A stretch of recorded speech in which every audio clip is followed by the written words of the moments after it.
நம்ம சித்த வேதம் 3வது அத்தியாயத்து வரைக்கும் பார்த்தோம். அதுல மைக் மியூட் பண்ணிடுங்க. எக்கோ வந்துட்டே இருக்கு. மைக் மியூட் பண்ணாதவங்க மியூட் பண்ணிடுங்க.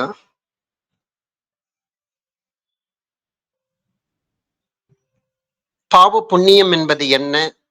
எந்த ஒரு செயல் செய்தாலும் அது ஜீவனை காப்பாற்றக்கூடியதாக இருந்தால், அந்த ஜீவனை இம்சை செய்யாமல் இருந்தால், அவரவருடைய ஜீவனை தனக்குள் நிலைநிறுத்தச் செய்யாமல் விரயமாக்காமல் இருக்கச் செய்தால் அதுதான் புண்ணியம் என்றும், நீங்கள் உலகத்தில் எந்த வகை செயல்கள் செய்தாலும் உங்களுடைய ஜீவன் நஷ்டப்படுகிறது என்றால், அதனால் உங்கள் ஜீவன் சக்தியான வாயு அதோகதியாகிறது என்றால் அது பாவம் என்றும் ஞானபிதா நமக்கு தெளிவுபடுத்தி இருக்கிறார்.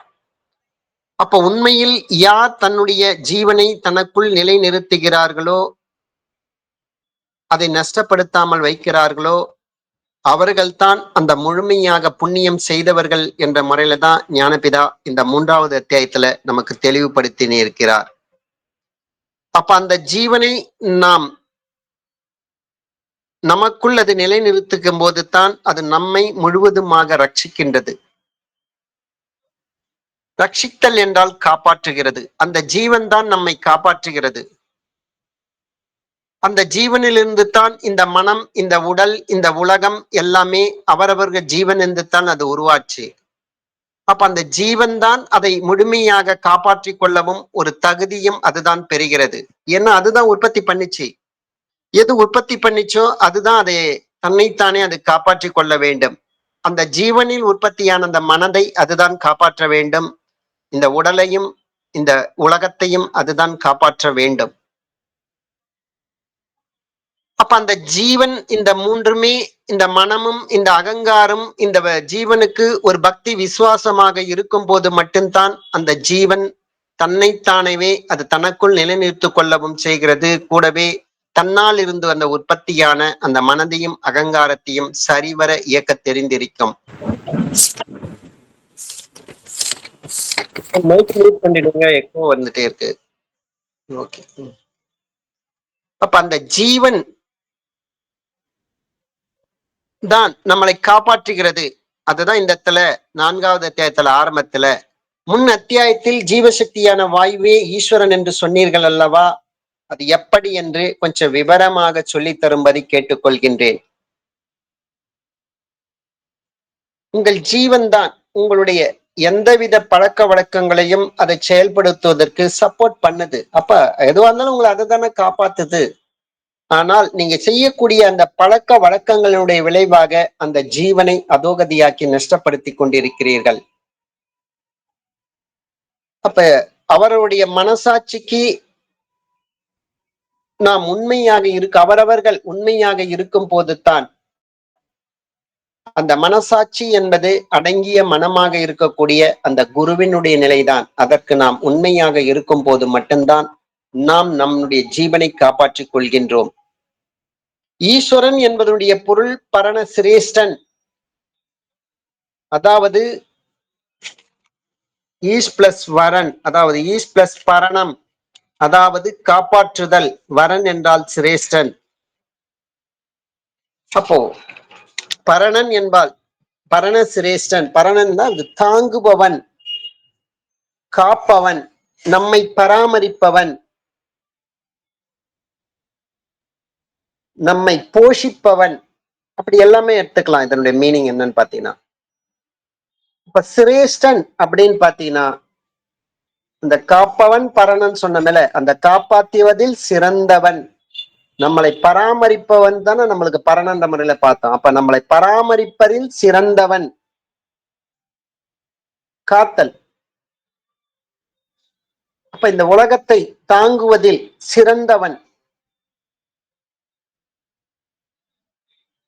சிரேஷ்டன் என்றால் ஒரு சிறப்பானவன் அப்படின்ற முறையிலோட எடுத்துக்கலாம். அந்த விஷயத்துல நல்ல ஒரு திறமையானவன் அப்படின்ற முறையில எடுத்துக்கலாம். நம்மை காப்பதில் சிறந்தவன்.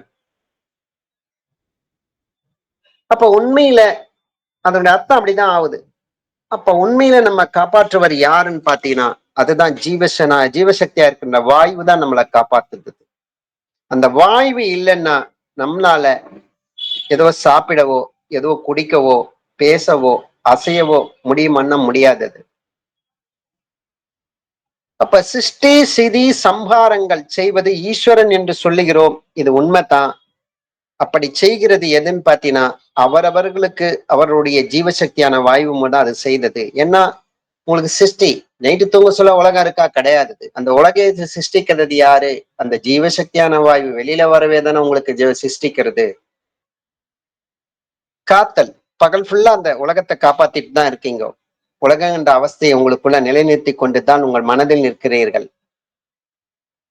அதை காப்பாற்றுதலும் அந்த ஜீவசக்தியான வாயு தன்னை விரயம் செய்து தானே, தன்னைத்தானே அழித்து கொண்டு தானே நீங்க கேட்பது காண்பது அறிவதாகிய அந்த உலகத்தை நீங்கள் அனுபவித்துக் கொண்டிருக்கிறீர்கள். அதே ஜீவசக்தியான வாயு அது வெளியில் வியாபிக்காமல் நைட்டு தூங்கும் போது உங்களுக்கு சமீரணங்கதியாக அது மாறும்போது அழித்தல் என்ற வேலை உங்களுக்குள்ள நடைபெறுகிறது. அந்த உலகத்தை அழிக்கவும் அதுதானே செய்தது.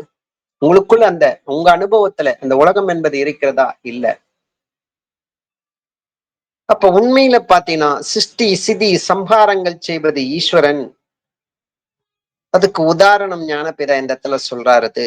ஒரு நெருப்பு கனல் கொண்டு வந்து வைத்து அதுல ஒரு ஓலை சருகுகளை போட்டோம்னா அது தானாக எரியுமா? தெரியாது. அது எரிய வேண்டும்னா என்ன பண்ணணும்? அதை ஊத வேண்டும். அது எப்படி ஊதுவதுன்னா ஒரு ஜீவசக்தியான வாயுவை கொண்டு தான் அந்த ஊதணும்னா, அப்ப அந்த வாயுவினால் என்ன உண்டாகுது பார்த்தா அந்த இடத்துல அக்னி வருது. அந்த அந்த ஊத சொல்ல அது ஒரு பிரகாசம்னு ஒண்ணு வருதுல்ல. அப்ப அந்த பிரகாசத்தை நம்மளால பார்க்க முடியுதுல்ல. அந்த பிரகாசம்னு ஒண்ணு பார்த்தோம்னா அதுக்கு ஒரு உருவம்னு ஒண்ணு இருந்தா தானே அந்த பிரகாசத்தை நம்ம பார்க்க முடியும். காற்றுக்கு உருவம் கிடையாது. ஆகாசத்துக்கும் அந்த உருவம் அது கிடையாது. அப்ப அந்த அக்னிக்கு தானே அந்த இடத்துல உருவம். அக்னிக்கு தானே அந்த உருவம் முதல்ல தொடங்குது நம்ம வாழ்க்கையில. அந்த சத்துவ குணம் இயல்பாவே அக்னியினுடைய சொரூபம். அதுதான் எண்ணமாக மாறுகிறது. அப்ப அந்த அந்த அந்த சத்துவ குணம்னு ஒண்ணு இருந்தாலே நமக்குள்ள அந்த உருவம் என்கின்ற ஒரு நிலை நமக்குள்ள இருக்கும்ல. அப்ப அந்த அக்னிக்கு ருத்திரன் தான் நம்மளுக்கு சத்துவ குணம்னு சொல்லி இருக்கு. மனம்தான் ரஜோகுணம். விஷ்ணு தான் ரஜோகுணம். அகங்காரமாகிய அந்த பிரம்மா தான் தாமச குணம். அந்த சாத்வீக குணம் அந்த அக்னியில் இருந்து தான் உண்டாகுது. அந்த அக்னிக்கு பிரகாசம் இருக்கிறது. அந்த பிரகாசத்தினால் தான் அது உருவமாக நமக்குள் அது வெளிப்படுகிறது. அது உண்மையில சிவன் என்ற அந்த ஜீவனுக்கு ஏதாவது உருவம் இருக்கிறதா? இல்ல. ஏற்கனவே முன்னத்தேயத்துல பார்த்தோம். எங்கும் நிறைந்தவனுக்கு நாம ரூபங்களே கிடையாது. எப்போ ரூபம் வருதோ கூடவே அதனுடைய நாமமும் ஒட்டி கொண்டு வந்து விடுகிறது. ஏதோ ஒரு பெயர் அதுக்குன்னு வந்துருது.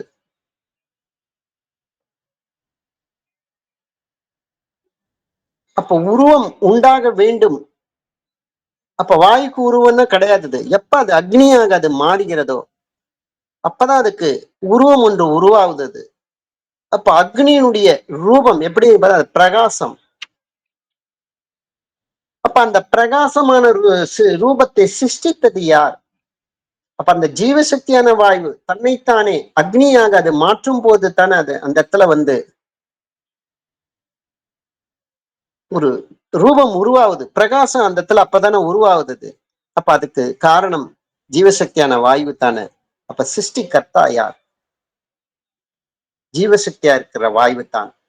அந்த அக்னி ஆகிய அந்த ஜீவசக்தியான வாயு அதனுடைய கன்வெர்ட் தான் அக்னி ஆகுது.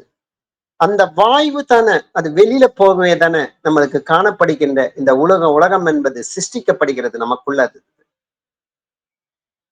அப்ப அந்த வாயுவினால் சிருஷ்டிக்கப்பட்ட அந்த பிரகாசமாகிய அந்த ரூபத்தை ஒரு விளக்குல எண்ணெய் விட்டு திரி வச்சு அந்த திரியை ஏத்தி அதாவது கொளுத்தி அந்த விளக்கை ஒரு பெட்டிக்குள் வைத்து பூட்டினால் எரியுமான்னா எரியாது. காரணம் என்னன்னு பாத்தீங்கன்னா அங்க வாயுனுடைய நடமாட்டம் அங்க நம்ம தடை செய்யறோம். அப்ப அது தொடர்ந்து எரிந்து கொண்டிருக்க வேண்டும் என்றால் ஒரு ஏதோ ஒண்ணு நெருப்பு எரியணும்னா அந்த இடத்துல ஒரு எரிபொருள் என்பது அத்தியாவசிய தேவைப்படுது. அக்னி தேவைப்படுகிறது, கூட வாயுவும் தேவைப்படுகிறது. இந்த மூணும் இல்லைன்னா அது எரியுமா? எரியாது. இப்ப அடிப்படை நமக்கு இந்த வாயுனால தானே அந்த அக்னியை உருவாச்சிருக்கு. அது தொடர்ந்து எரிந்து கொண்டே இருக்க வேண்டும் என்றால் அந்த வாயு அக்னியாக அது மாறிக்கொண்டேதானே இருக்கணும். அது கொஞ்சம் கொஞ்சமா அது மாறினே இருந்தது தானே உங்களுக்கு, அது எரிஞ்சினே அப்பதானே எரிஞ்சிட்டே இருக்கும் உங்களுக்கு அது. அப்போது எரிந்து கொண்டிருக்க வேண்டுமா? என்ன வேண்டும்? வாயு வேண்டும். அப்ப சிதி செய்கிறது யார்? அந்த வாயு தான். அது தன்னைத்தானே அழித்துக் கொண்டு தான் அந்த அக்னியாக அது மாறிக்கொண்டே இருக்கிறது. அப்ப அந்த எரிந்து கொண்டிருந்த அந்த பிரகாச ரூபத்தை அணைக்க வேண்டும் என்றால் என்ன வேண்டும்? அதே வாயு வேண்டும். அதை எப்படி ஊதி அணைப்பது என்ற முறையில சொல்லி இருக்குது. அதே ஜீவசக்தியான வாயு தான் நமக்குள்ள உள்ளுக்குள்ள ஒடுங்கும் போது நமக்குள்ள உலகம் எப்படி சிருஷ்டியாச்சோ அது பராமரிக்கப்பட்டதோ நமக்குள் தினசரி பகல்ல அதே உலகமும் ஒடுங்குவதற்கு அந்த வாயுனுடைய தடை ஏற்படும் போது தான் வெளியில வியாபிக்காமல் நமக்குள்ள அது ஒடுங்குதல. அப்ப அடிப்படையில சிருஷ்டி சிதி சம்ஹாரம் நடக்கிறதுக்கும் உலகம் என்கின்ற ஒரு அவஸ்தை நமக்குள்ள அது சம்ஹாரம் நடக்கிறதுக்கும் இந்த வாயு தான் அடிப்படை காரணமாக இருக்கிறது. இதே வாயு தான் அதிகமாக ஒரு சொல்ல அந்த அக்னியை மிஞ்சி அதிகமான வாயு இருக்கு சொல்ல என்ன ஆகுன்னு பார்த்தோன்னா அக்னி அணைந்து விடுகிறது. ஊதி அணைப்பது. அப்ப சம்ஹாரம் செய்வது யார்? அந்த அக்னி தான் அது. அப்ப சிருஷ்டி சிதி சம்ஹாதிகள் செய்கிறது யாருன்னு பாத்தீங்கன்னா அது ஜீவசக்தியா இருக்கிற வாயு தான். இதன் மூலம் நமக்கு அது வெளிப்படுது. அப்ப அந்த வாயுவினுடைய சக்தி அந்த சக்தியிலிருந்து தான் அது சிருஷ்டி ஆகிறது, செடி ஆகிறது, சம்ஹாரம் ஆகிறது. அதாவது படைத்தல், காத்தல், அழித்தல் இந்த 3 நிலைகள் அந்த வாயுக்குன்னு உரியக்கூடிய அது தனி சக்தி, அதனுடைய பவர் அதுதான் ஆகிறது. அததான் சக்தின்னு சொல்லுது. அதுக்குதான் சிவசக்தி என்று சொல்லுவது இததான் சொல்லுது. சக்தி ஒழிந்தால் சிவனும் சவரூபம் என்றதுக்கு சொல்றதுக்கு காரணம் அதுதான். ஏன் இந்த மாதிரி சொல்றாங்க சக்தி ஒழிந்தால் சிவ சவரூபம் என்று? நமக்கு மனதுன்னு ஒண்ணு பிரம்மம் மாயை மாயைன்னு ஒண்ணு அந்த அவஸ்தையில இருக்கும் போது தான் பிரம்மத்திலிருந்து தான் உருவாகணும்ன்ற ஒரு நிலையே நமக்கு தென்படும். அது பிரம்மன்னு ஒண்ணு இருக்கிறதுன்னு தெளிவுபடும். நீங்க பிரம்மத்திலேயே இருந்தீங்கன்னா நான் பிரம்மத்துல இருக்கிறன்ற நினைவே இருக்கிறாது. அது தானாய் தன்மயமாயி அத்வைதம் என்ற நிலையில நீங்க போயிடுவீங்க. அது ஒன்றும் இல்லாத நிலைமைக்கு நீங்க போயிடுவீங்க. அந்த ஒன்றும் இல்லாத நிலைமையிலிருந்து தான் ஆகாசம் என்ற அந்த நிலைமையில் தான் அசைவு ஏற்படும் போது தான் அது ஜீவன் ஆகிறது, மனம் ஆகிறது, சக்தி ஆகிறது. அப்ப அந்த சக்தி ஒண்ணு இருந்தாதான் நான் தியானத்துல நான் முழுமையாக நிச்சயில இருக்கும் போது நிச்சயில இருந்தோம் நம்மளுக்கு தெரியுதா? தெரியல. அந்த சலனம் இல்லாமல் ஜீவன் இந்த மனம் தன்னிலேயே அது ஜீவனிலேயே லயித்திருந்து நிச்சயில் இருக்கும் போது நம்ம நிச்சயில இருந்தோன்னு தெரியுதா? அதே சமயம் நம்ம தூக்கத்தில் இருக்கும் போதும் அந்த மனம் வெளியில வியாபிக்காமல் ஜீவன்லயே அது லயிச்சு இருக்கும் போது நம்ம தூங்குறோம் தெரியுதா? தெரியல. அதுல இருந்து எப்ப தூக்கத்துல இருந்து எப்ப வெளியில வரமோ இவ்வளவு நேரம் தூங்கணும்னு அப்பதான் தெரிஞ்சிருக்கும். எப்ப அந்த நிஷ்டையில இருந்து நம்ம உண்மையில வெளிவரமோ அப்பதான் இவ்வளவு நேரம் நம்ம உண்மையில நிஷ்டையில இருந்தோன்ற நினைவே நம்மளுக்கு வருது. அப்ப அந்த பிரம்மம் என்ற அந்த நிலையில இருக்கும் போது அது சிவஸ்வரூபமாகவே அது இருக்கிறது. அந்த சக்தி தான் உற்பத்தியான இடத்திலேயே அது ஒடுங்கும் போது அக்ஷரம் என்ற ஒரு அந்த நிலையில இருக்கிறது. அப்ப நம்ம அக்ஷரம் நிலையில நம்மளுக்கு தெரியுது இல்ல. எப்ப அது சலனம் ஏற்பட்டு அது வெளியில வரும்போது தான் நமக்கு சிவசக்தி சுரூபம் நம்மளுக்கு தெரியுது. அப்போ அதுக்குதான் சக்தின்னு ஒண்ணு இல்லைன்னா சிவனும் சவரூபமாகும். அந்த நிலையில இருக்கிறதுனே நம்மளுக்கு எதுவுமே தெரியாதது. தானாய் தன்மயமாக இருக்கிற நிலைவே தெரியாது. ஆனால் அதுல இருந்து வெளியில வந்தாதான் அந்த மாதிரி ஒரு நிலை இருக்கிறது. பிரம்மன் ஒரு நிலை இருக்கு, மாயின்னு ஒரு நிலை இருக்கு. இப்ப நம்ம மாயில இருக்கிறதாலதான் இத பத்தி நம்ம சத்சங்கம் பண்ணிட்டு இருக்கோம், இத பத்தி நம்ம பேசிட்டு இருக்கோம் அப்படின்றது ஒரு உணர்வுன்றது நமக்குள்ள ஏற்படுது. அதுதான் சக்தி ஒழிந்தால் சிவனும் சபரூபம் என்று சொல்றதுக்கு காரணம் அதுதான். அப்போ உலகத்துல சர்வ அர்த்தங்களும் அனார்த்தங்களும் அதாவது இன்பங்களும் துன்பங்களும் உண்டாகிறதுக்கு உலகத்துக்கு இந்த உலகத்துல ஏக காரணமாக இருக்கிறது, விசேஷமாக இருக்கிறது எதுன்னு பாத்தீங்கன்னா சரீரமாகும். இந்த இடத்துல சரீரம் என்ற முறையில சொல்றாரு. அததான் இதை விளக்குறாரு. இப்ப எவ்வளவு நேரம் வாய்வு வாய்வு வாய்வுன்னு சொன்னே இப்ப இதுக்கு சரீர் என்ற முறையில ஞானபிதா ட்ராக் மாறுறாரு.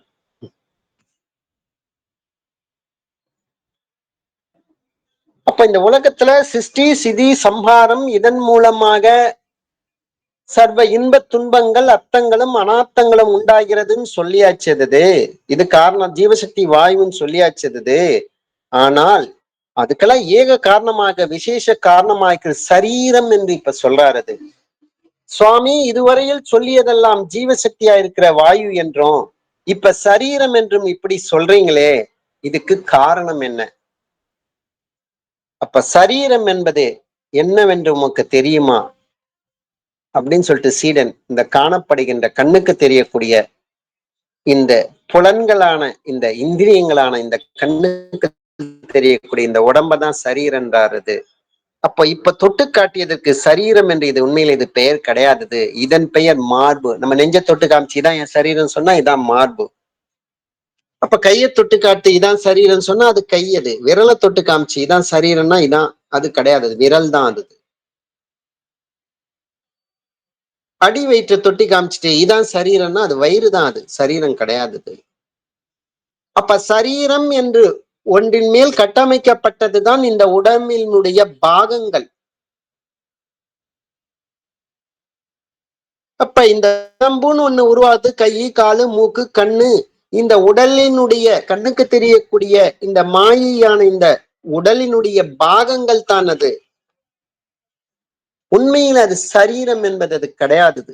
அந்த சரீரத்தில் இருக்கக்கூடிய மாயினால் வெளிக்கப்படப்பட்ட அந்த பாகம்தான் அது. உண்மையில பாத்தீங்கன்னா அது சரீரம். இந்த நம்ம தொட்டு காமிக்கக்கூடிய கண்ணுக்கு தெரியக்கூடிய இந்த உடம்பு என்பது சரீரம் என்பது இல்ல. அப்ப எல்லா அவயங்கள் இருந்தால் அதை சரீரன் என்று சொல்லக்கூடியமான அது சொல்லக்கூடாதது. அப்ப மனிதனுக்கு ஒருத்தனுக்கு கால் இல்ல, ஒரு மனிதனுக்கு கை இல்ல, ஒருத்தனுக்கு கண் இல்ல, ஒருத்தனுக்கு மூக்கு இல்ல, ஒருத்தனுக்கு மேற்கூறிய அவயங்கள் காலு கை கண்ணு மூக்கள் இவைகள் இல்லைன்னா அவருக்கு சரீரன் என்று சொல்ல முடியுமான்னா முடியாதுன்னா சீடன் சொல்றாரு. அப்ப அது இல்லாம தேகத்தினுடைய எல்லா அவயங்களுக்கும் தனித்தனியாக ஒரு பெயர் உண்டு. அந்த அவயங்கள் எல்லாம் உண்மையில சரீரம் என்பது அது கிடையாதது.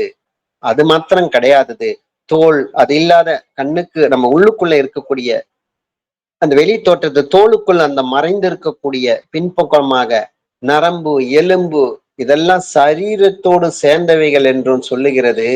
அது அப்படி இருந்தால் தோலையும் நரம்பையும் எலும்பையும் எடுத்துட்டோம்னா அத சரீரத்தை நம்மளால காண முடியுமான்னா காண முடியாதது. அதுக்கு என்ன காரணம்னு பாத்தீங்கன்னா நம்மள ஒரு 2-3 பேர் தொட்டு கொண்டு இருக்கிறார்கள். அந்த சமயத்தில் அவர்கள் உண்மை தொட்டு சேர்ந்திருக்கிறார்களா? ஆமா, அப்ப அந்த டைம்ல கரெக்ட் தான்.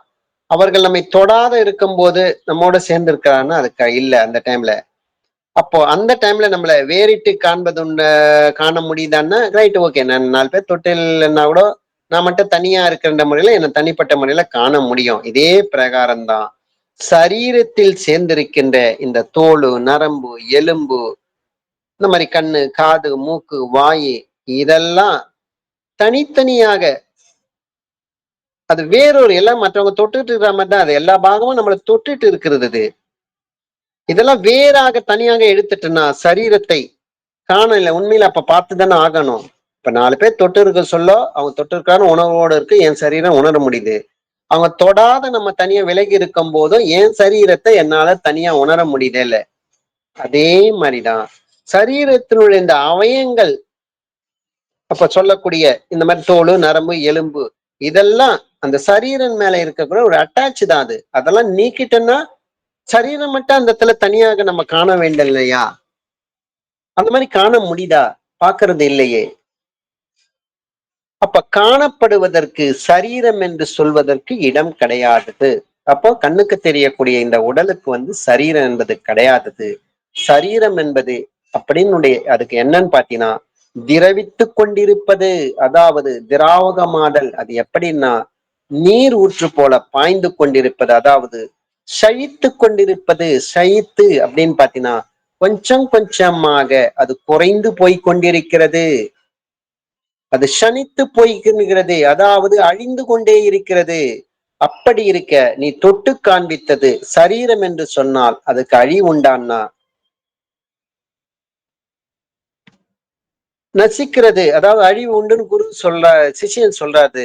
அது எப்பன்னு பாத்தீங்கன்னா செத்த போதுன்றாரு. அப்ப செத்த போது நசித்தாதான் ஓ நசித்தது சீடன் சொல்றாரு.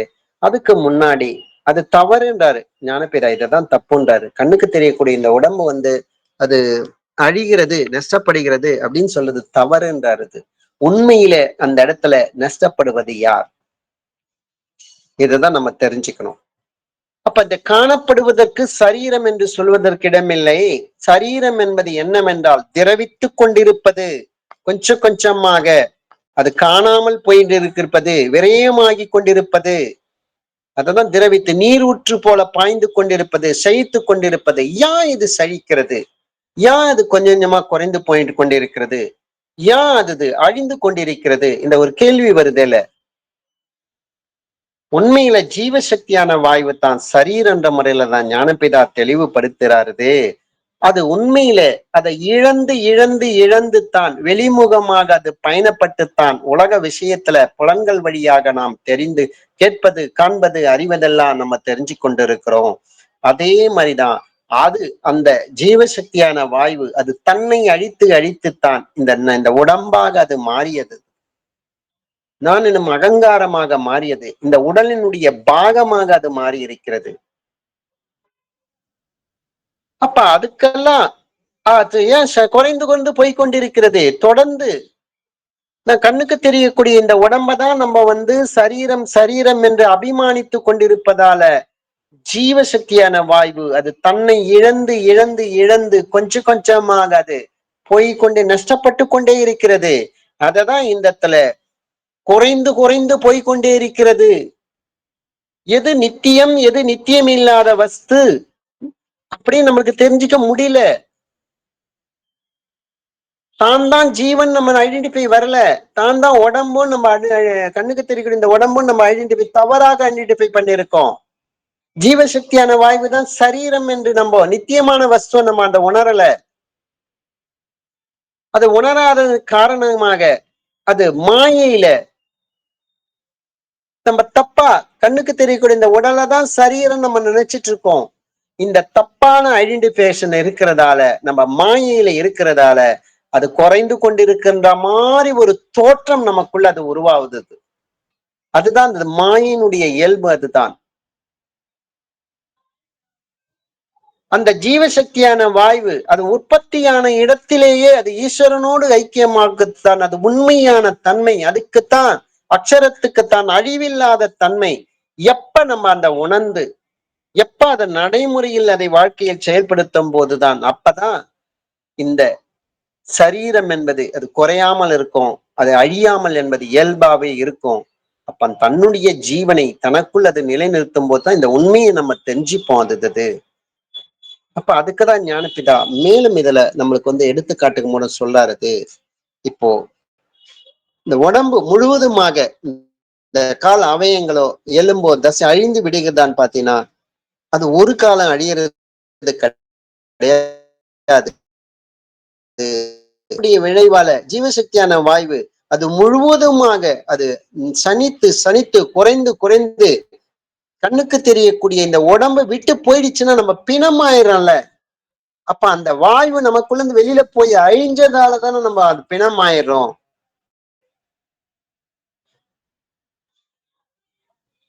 அப்ப அததான் இந்த இடத்துல தெளிவுபடுத்துறாரு. அப்படி இருக்க செத்து போன போதும் பொதுவாக இந்த உடம்புன்றது கண்ணுக்கு தெரிவிக்கிட்டு இந்த உடம்புன்றது நம்ம செத்து போயிட்டோம்னா காண்பது உண்டு, அது நசிக்கிறது இல்ல. அதை ஒரு குயில போட்டோ புதைத்தோ அக்னியில எரித்தாலும் அது அந்த மாதிரி பண்ணாலும் அது பூராவும் நசிக்கிறது இல்லை.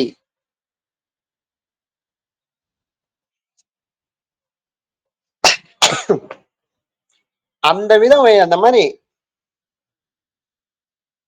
சில நாள் அந்த பணத்தை அப்படியே வச்சிருந்தா கூட சரி, அதுல கிருமி கீடாதிகள் உருவாவதை பாக்குறோம். அது ஜீரணித்து கெட்டு கிருமி கீடாதிகள் தின்று நசிக்கிறது அப்படின்னு சீடன் சொல்றது. அது பூராவும் அப்ப கூட நசிக்கிறது கிடையாது. அந்த ஜீவசக்தியான வாயு அது நம்ம விட்டு முழுமையாக வெளியில போயிடுச்சுன்னா சரீரம் புழுவாதாக அந்த உடம்புல நசித்து அது செத்து போன நிலைக்கு ஆகிறது. அதால அதை பார்க்க முடியறது கிடையாது. ஆனால் அந்த வாயு இந்த உடம்பை விட்டு போயிட்டா கூட உடம்பினுடைய பாகங்கள் என்பது நமக்குள்ள அது கண்ணுக்குள் தெரிந்து கொண்டு தானே இருக்கிறது. அதை எரிச்சாலும் புதைச்சா கூட அது முழுவதுமாக நசிக்கிறது கிடையாது. அது எப்படின்னா, அது மற்றொன்றினால் உபத்திரம் நேராதபடி அதை பத்திரப்படுத்தி வைத்தால் கொஞ்சம் கூட நசிக்கிறது இல்ல. அதுக்குதான் உதாரணம் சொல்றாரு. எகிப்து போதெல்லாம் அந்த பகுதிகள்லாம் அந்த நாட்டுங்கள்லாம் பொதுவா பாத்தீங்கன்னா, ஈஜிப்டின் என்ற அநேக ஆயிரமான சென்றுள்ள பிணங்கள் இப்பவும் இருப்பதாக கேள்விப்படுறோம்ல. அத நம்ம பார்க்கல. ஆனா அத நேரடியாக அத பார்த்தவங்க அனுபவம் பொதுவா பார்த்தீங்கன்னா, மியூசியங்கள்ல ஏதோ ஒரு கெமிக்கல்ல பார்த்தீங்கன்னா, அந்த உடம்புங்கள போட்டு வச்சீங்கன்னா, அந்த குறிப்பிட்ட அனிமல்களுடைய உடம்புல பல இத பார்க்கிறோம்.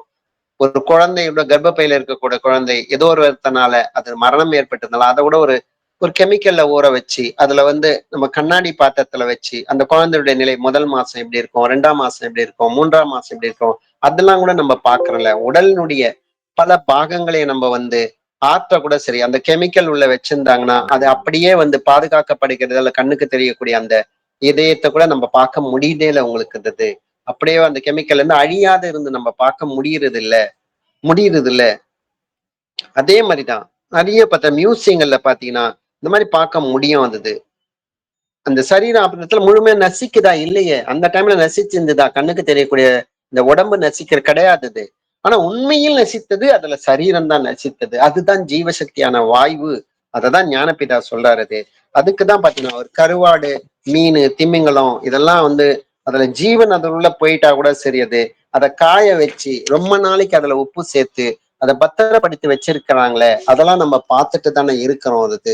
அப்போ சரீரம் என்றால் அது உண்மையான அர்த்தம் வேதங்களில் சொல்லப்பட்டிருக்கு என்றது என்னன்னு பாத்தீங்கன்னா, அது கொஞ்சம் கொஞ்சமாக அது குறைந்து கொஞ்சம் கொஞ்சமாக அழிந்து கட்சியில் அது ஒண்ணுமே திரவித்து கொண்டே இருக்கிறது. அது ஊற்று போல கட்சியில் அந்த ஊற்றே இல்லாமகி போகிறதுக்குத்தான் அந்த ஜீவசக்தியான வாய்வைத்தான் சரீரம் என்ற முறையில ஞானபிதா நமக்கு சொல்றாரு. அப்ப கண்ணுக்கு தெரியக்கூடிய இந்த உடம்பு சரீரம் கிடையாதது. இது என்னன்னு பாத்தீங்கன்னா உடம்பினுடைய பல்வேறு பாகங்கள். இதுதான் கண்ணு, காது, மூக்கு, இந்த அவயங்கள்லாம் எடுத்துட்டா கூட உண்மையில பாத்தீங்கன்னா ஜீவசக்தியான வாயு தான் சரீரமாக இருக்கும். இது ஒரு பார்ட்டு தான். இந்த உலகத்தில் இருக்கக்கூடிய கண்ணுக்கு தெரியக்கூடிய இந்த உடம்பினுடைய இதெல்லாம் ஒரு பார்ட்டு தான் என்ற முறையில ஞானபிதா நமக்கு தெளிவுபடுத்துறாரு. அப்ப இந்த சரீரத்தை பற்றிய இன்னும் நம்மளுக்கு தெளிவு பெற மாதிரி பாத்தீங்கன்னா ஞானபிதா இதே அத்தியாயத்துல பின்வரும் உதாரணம் மூலமாக தெளிவுபடுத்துறாரு. அது தொடர்ந்து நாளைக்கு நம்ம அதை பார்க்கலாம். அனைவருக்கும் ஆத்ம நமஸ்காரம். உடம்பினுடைய சகலவிதமான பாகங்களிலும் பரவி எப்பொழுதும் விட்டு பிரியாமல் சிநேகம், மோகம் முதலிய கெட்ட வழக்கங்களை உண்டாக்கி கொண்டிருக்கின்ற ராகத்து வேசாதிகளான விருப்பு வெறுப்பு எனும் பெரும் வியாதிகள் யார் ஒருவரால் வேறற அறுக்கப்படுகிறதோ அந்த அசாதாரண வைத்தியருக்கே நமஸ்காரம். நம்ம நேத்திக்கு வரைக்கும் பாபம்னா என்ன, புண்ணியம்னா என்ன அப்படின்னு சொல்லி சித்த வேதத்தினுடைய அத்தியாயம் 3 கவனிச்சு பார்த்திருந்தோம். நமக்குள்ளார சத்தாக இருக்கக்கூடிய ஜீவன் அது தன்னைத்தான் அறியாமல் வெளியில இருக்கக்கூடிய விஷயங்கள்ல போய் பதிந்து அது பந்தப்பட்டு நசிஞ்சு போகக்கூடிய அந்த நிலைமைக்கு பேர் தான் பாபம். புண்ணியம் அப்படிங்கிறது அந்த பிரகாரம் அது வெளியில போகாமல் தன் உள்ளிலேயே ஐக்கியப்பட்டு இருக்கக்கூடிய நிலைமையில இருக்கிறது தான் புண்ணியம் அப்படிங்கிறதையும் சொல்லியிருந்தாரு. எப்போ நம்ம புண்ணியம் அப்படின்னு செய்யக்கூடிய அந்த செயலை செய்யறோமோ அப்ப நாம செத்து போக மாட்டோம் அப்படிங்கிறதையும் சாமி சொல்லியிருந்தார். அதுதான் நாம ஜீவனை சிநேகிக்கக்கூடிய ஒரு தருணமாகவும் சொல்லியிருந்தார். அப்ப நாம சாகாமல் நம்மளை காப்பாற்றுவது யாரு அப்படின்னா அது ஜீவசக்தியான வாயு அப்படின்னு சொல்லியிருப்பார். அந்த ஜீவசக்தியான வாயுவுக்கு தான் ஈஸ்வரன் அப்படின்னு சொல்லி வேதங்கள்ல சொல்லப்பட்டிருக்குது. இந்த அகஸ்தியருடைய ஒரு பாடல்ல கூட இது சம்பந்தமான ஒரு வரி வரும். ஆச்சப்பா இந்த முறை 11 பேரும் அயன்மாலும் அரணோடு தேவரெல்லாம் மூச்சப்ப தெய்வம் என்றே அறிய சொன்னார். அதாவது இதுக்கு முன்னாடி வரைக்கும் இருந்த ரிஷிமார்களாகட்டும், தேவர்களாகட்டும், முனிவர்களாகட்டும், இல்ல திருமாலாகட்டும், பிரம்மாவாகட்டும், சிவனாகட்டும், எல்லாருமே அவரவருடைய மூச்சு தான் தெய்வம் என்று சொல்லியிருக்கிறாங்க அப்படிங்கிறத அவர் அங்க சொல்லியிருக்கிறத நம்ம கவனிக்க முடியும். அந்த பிரகாரம் தான் சாமி இங்க என்ன சொல்றாருன்னா அவனவனுக்குள்ள இருக்கக்கூடிய ஜீவசக்தியான வாயு தான் இங்க ஈஸ்வரன் அப்படிங்கிறது. ஸோ அந்த ஈஸ்வரன் சொல்லி அதை ஏன் நம்ம சொல்ல வேண்டியதா இருக்குது? ஏன்னா ஈஸ்வரன் அப்படின்னு சொன்னாலே படைத்தல், காத்தல், அழித்தல்னு 3 தொழில்களையும் செய்யக்கூடியவரா இருக்கிறார்.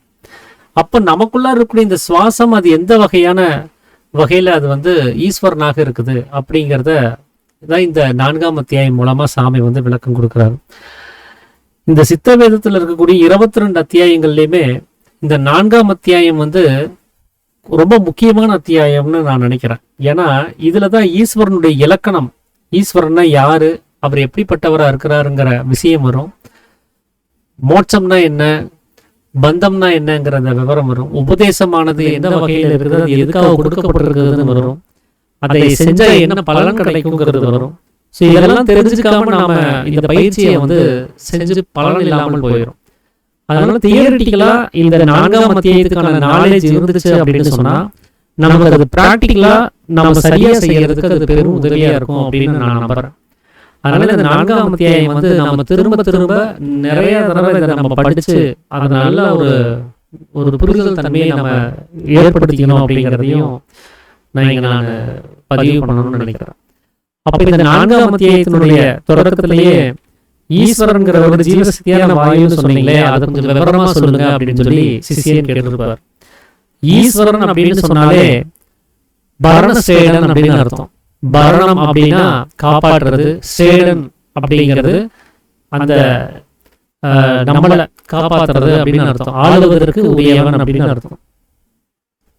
ஆளுவதற்குரியவன் அப்படின்னு சொன்னா அவர் தான் தொடக்கத்துல இருந்து முடிவு வரைக்குமே நம்மளோட சம்பந்தப்பட்டிருக்கக்கூடியவர். நம்மை ஆண்டு கொண்டிருப்பவர், நம்மை காப்பாற்றிக் கொண்டிருப்பவர் யாரு அப்படின்னா ஜீவசக்தியான வாயு தான். ஏன்னா இந்த சுவாசமானது நமக்குள்ளார நடந்தாதான் நாம எல்லா வேலைகளையும் செய்ய முடியும். பார்க்கறதாகட்டும், கேட்கறதாகட்டும், அறியறதாகட்டும், நாம் ஏதாவது ஒரு விஷயங்களை குடித்தாலும் சரி, சாப்பிட்டாலும் சரி, இல்லை பேசுறதாகட்டும், இப்படி எந்த ஒரு விஷயம் செய்யறதா இருந்தாலும் அதுக்கு இந்த சுவாசமானது நடைமுறையில் இருக்கணும். இந்த சுவாசம் நடமாட்டம் இல்லை அப்படின்னு சொன்னா நம்ம எந்த ஒரு அசைவும் ஏற்படுத்த முடியாது. அப்போ இந்த சிருஷ்டி, ஸ்திதி, சம்ஹாரம் அப்படின்னு சொல்லக்கூடிய அந்த ஈஸ்வருடைய தொழில்கள் கூட உண்மையாவே அது யார் செய்யறாங்க அப்படின்னா ஜீவசக்தியான வாயு தான் செய்யுது. எப்படின்னா ஒரு நெருப்பு கனல் இருக்குன்னு வச்சுக்கோங்க, கங்கு. அந்த வெறுமனே இருக்கக்கூடிய நெருப்பு கங்குல எந்த ஒரு அக்னி இருக்கிறது இல்லை, ஆனா உஷ்ணம் இருக்கும். ஆனா அதுல அக்னியினுடைய ரூபம், அந்த பிரகாசம் அதுல இருக்கிறது இல்லை. நாம் என்ன பண்றோம், சில சருகுகளையோ இல்லை பேப்பரையோ அது மேல வெறுமனே போட்டோம் அப்படின்னு சொன்னா அது எரியறது கிடையாது. அது மேல நாம் என்ன பண்ணணும், ஊதணும். அந்த காலத்துல எல்லாம் இந்த அடுப்பு வச்சிருப்பாங்க, இந்த விறகு அடுப்பு. அதுல கொஞ்சம் சுள்ளிகள் எல்லாம் உள்ள போட்டு ஒரு ஊதுகுழல் வச்சு ஊதி அந்த நெருப்பை உண்டாக்குறத நம்ம பார்த்துருப்போம். அப்படி ஊதுனதுனாலதான் அந்த கங்கு மேல அந்த வாயு பட்டு அதுக்கு இன்னும் அதிகமான பிரகாசம் ஏற்பட்டு அந்த பேப்பரோ இல்லை சருகோ அது பத்திட்டு எரிய ஆரம்பிக்கும். அப்ப ஏற்கனவே அதுல அக்னிங்கிறது இருந்துச்சு, அதனாலதான் அது உஷ்ணமா இருக்குது. ஆனா அதுக்கு உருவம் இல்லை. அந்த பிரகாசமா இருக்கக்கூடிய அந்த நெருப்புங்கிற அந்த உருவம் அதுக்கு இல்லாம இருந்துச்சு. ஆனா வெறும் சூடோட மட்டும்தான் இருந்தது. இப்ப நம்ம ஊதுனதுனால அங்க என்ன ஆச்சுன்னா அந்த சூட்டுல ஒரு உருவத்தை ஏற்படுத்திருச்சு. அது வாயு, அதாவது அந்த வாயு அதுல பட்டதுனால அது நெருப்பாக அது எரிய ஆரம்பிச்சிருச்சு. அப்ப அந்த அக்னிக்கு ஒரு உருவம் அப்படிங்கிறது எப்ப உண்டாச்சு அப்படின்னா நாம ஊதுனதுனாலதான். அந்த உருவம் தான் பிரகாசம்னு சொல்றது. அப்ப அந்த அக்னியினுடைய பிரகாசமாக இருக்கக்கூடிய உருவத்தை யாரு உண்டு பண்ணியிருக்கிறாங்க அப்படின்னா நாம ஊதுன மூச்சு காத்து தான், நாம ஊதுன இந்த ஜீவசக்தியான வாயு தான். எப்ப ஒரு பொருளுக்கு உருவத்தை கொடுக்க முடியுதோ அதுதானே சிருஷ்டிகர்த்தான்னு நம்ம சொல்ல முடியுது. யாரு ஒரு பொருளுக்கு உருவத்தை கொடுக்குறாரோ அவரை தானே நம்ம பிரம்மான்னு சொல்றோம். அந்த வகையில பார்த்தா ஒரு நெருப்புக்கு அங்க உருவத்தை உண்டாக்குன நம்முடைய ஜீவசக்தியான வாயு தான் அங்க சிருஷ்டிகர்த்தாவா இருக்குது. இப்ப அப்படி உண்டாக்கப்பட்ட அந்த உருவத்துல இருந்து கொஞ்சோண்டு நெருப்பு எடுத்துட்டு போய் ஒரு விளக்க கொளுத்தி வைக்கிறோம்னு வச்சுக்கோங்க. அந்த விளக்கினுடைய பிரகாசம் அதிக அளவுல செதறி போகாம இருக்கிறதுக்கு அந்த விளக்குக்கு மேல ஒரு கண்ணாடி குடுவையை வைப்போம். அந்த கண்ணாடியின் வழியாக அது பிரவேசிக்கும் போது என்னன்னா அதிகமான சிதறல் இல்லாமல் ஒரு குறிப்பிட்ட தூரத்துல மட்டுமே அந்த பிரகாசத்தினுடைய சிதறல் அதிகமா இருக்கும். அதனால நமக்கு வெளிச்சமானது நிறைய கிடைக்கும். அதுக்காக அந்த கண்ணாடிக்குள்ள வைக்கிறோம். அப்படி கண்ணாடிக்குள்ள வைக்கும் போது அதுக்குள்ள பாத்தீங்கன்னா துவாரங்கள் போட்டு வச்சிருப்பாங்க. உள்ளார இருக்கக்கூடிய காத்து வெளியில போறதுக்கும் வெளியில இருக்கக்கூடிய காத்து உள்ள வர்றதுக்கும் இந்த துவாரங்கள் இருக்கும். அந்த துவாரம் இல்லை அப்படின்னு சொன்னா அந்த உள்ள இருக்கக்கூடிய எரிஞ்சு போன காத்து, அதனால சரியான பிராணன் அதுக்கு கிடைக்காதனால அந்த உள்ள இருக்கக்கூடிய காத்தே அந்த உள்ள எரிஞ்சிட்டு இருக்கக்கூடிய விளக்க அணைச்சிரும். அப்ப அங்க வாயுனுடைய நடமாட்டம்னு ஒண்ணு இருக்கணும். எரிஞ்சு போனது வெளியில வரணும், இனிமேல் எரியறதுக்கான பிராணன் உள்ள போகணும். ஸோ இந்த துவாரங்களானது கண்ணாடி அந்த குடுவையில இருக்கிறதுனால தான் தொடர்ந்து அந்த விளக்குனால எரிய முடியுது. அந்த எண்ணெய் இருக்கிற வரைக்கும் அது சுகமா எரியணும் அப்படின்னு சொன்னா இந்த துவாரங்கள் இருக்கணும், அதுல காற்றினுடைய நடமாட்டம் வேணும். அப்ப அந்த வாயுவா இருக்கக்கூடிய அந்த ஜீவசக்தியான வாயுனுடைய நடமாட்டம் தான் அந்த விளக்கு அணையாம பாதுகாத்துட்டு இருக்குது. அந்த வாயு நடமாட்டத்துக்கு ஏதாவது தடை ஏற்பட்டுச்சுன்னு சொன்னா அந்த விளக்கு அணைஞ்சு போயிடும். அப்போ நம்ம அந்த அக்னிய இங்க சிருஷ்டி செய்யறது, அதாவது ரட்சிப்பது, ஸ்திதி செய்யறது யாரு அப்படின்னா அதுவும் அந்த ஜீவசக்தியான வாயுவா தான் இருக்குது. அந்த வாயு நடமாட்டம் இல்லைன்னா அந்த விளக்குனால தொடர்ந்து எரிய முடியாது. சரி, இப்போ நைட் ஆயிடுச்சு, நீ விளக்குனுடைய உபயோகம் நமக்கு தேவையில்லை, அந்த விளக்கு அணைச்சிடலாம் அப்படின்னு சொல்லிட்டு நாம என்ன பண்றோம், கண்ணாடி குடுவையை வெளியில எடுத்துட்டு அந்த விளக்கு அணைக்கிறோம். எப்படி அணைக்கிறோம்? வாயால ஊதுறோம், அது அணைஞ்சு போயிருது. ஊதி அணைக்கிறோம். அப்ப அதை சம்ஹாரம் செய்யறது, அந்த பிரகாசத்தை இல்லாமல் செய்யறது யாரு அப்படின்னா அதே ஜீவசக்தியான வாயு தான். அந்த ஜீவசக்தியான வாயுவை வச்சுதான் ஊதுகுழல் வச்சு பிரகாசத்தை உண்டு பண்ணோம்.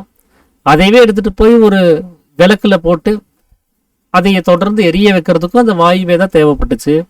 அதை அணைக்கிறதுக்கும் அதே வாயுவே தான் தேவைப்படுது. அப்ப இந்த ஒரே வாயு தான் படைக்கவும் செய்து, காக்கவும் செய்து, அழிக்கவும் செய்து. அந்த வாயு தான் சக்தி அப்படிங்கிறது. அந்த சக்தியிலிருந்து தான் இங்க படைத்தல், காத்தல், அழித்தல்னு சொல்லக்கூடிய எல்லா தொழில்களுமே நடக்குது. அந்த சக்தி இல்லை அப்படின்னு சொன்னா இங்க எதுவுமே கிடையாது, ஜீவனும் கூட கிடையாது. அந்த ஜீவனே இங்க செயல்படணும் அப்படின்னா அதுக்கு அந்த சக்தி இருந்தாதான் முடியும். அதனாலதான் சக்தி இல்லையில் சிவனும் சவரூபம் அப்படின்னு சொல்றதுக்கு காரணம்.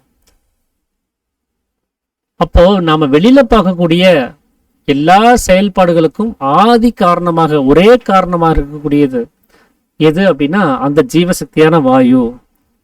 அந்த ஜீவசக்தியான வாயுவுக்கு தான் சரீரம்னு சொல்றது. சரீரம் அப்படின்னு சொன்னா நாம உடனே என்ன நினைப்போம், இந்த உடம்பு தான் அப்படின்னு சொல்லி நினைச்சிட்டு இருப்போம். இந்த உடம்புங்கிறது அது சரீரம் கிடையாது.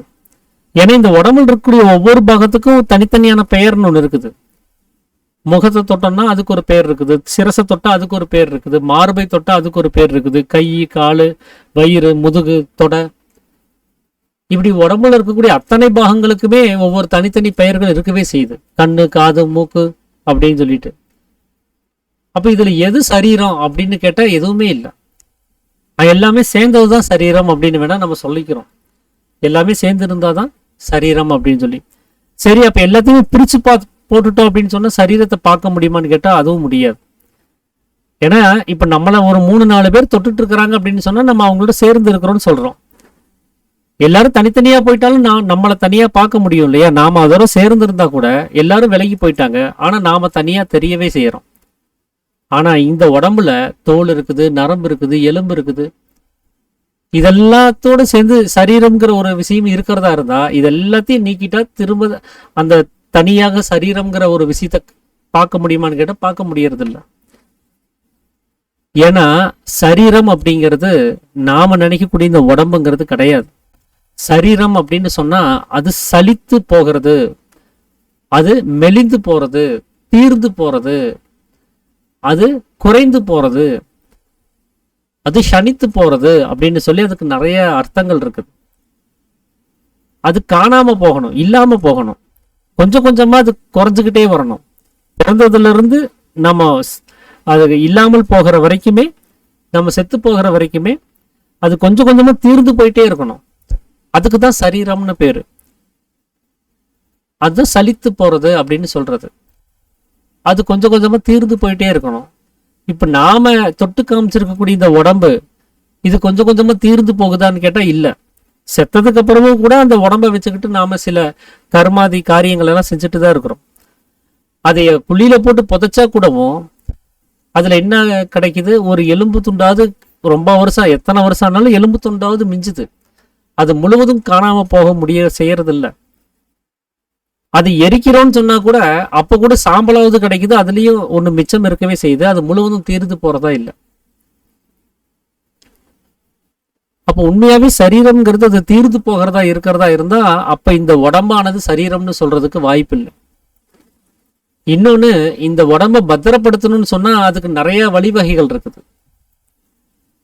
அந்த காலத்துல எல்லாம் எகிப்துல மம்மிஸ் அப்படின்னு சொல்லி அதையெல்லாம் பத்திரப்படுத்தி வச்சிருப்பாங்க. பெரிய பெரிய அரசர்கள், பெரிய பெரிய விஐபிஸ் எல்லாம் இருந்தாங்க அப்படின்னு சொன்னா அந்த ஊர்ல அவங்களெல்லாம் தைலம் வெளிப்புறமாக அந்த தோலினுடைய தைலத்தை பூசி ஒரு பெட்டிகுலரை வச்சு மூடிடுவாங்க. அது 1000, 1500, 2000 வருஷம் ஆனா கூடவும் அந்த தைலத்தினுடைய வீரியம் இருக்கிற வரைக்கும் அந்த வெளியில் இருக்கக்கூடிய தோல் எந்த ஒரு சேதமும் அடையிறது கிடையாது.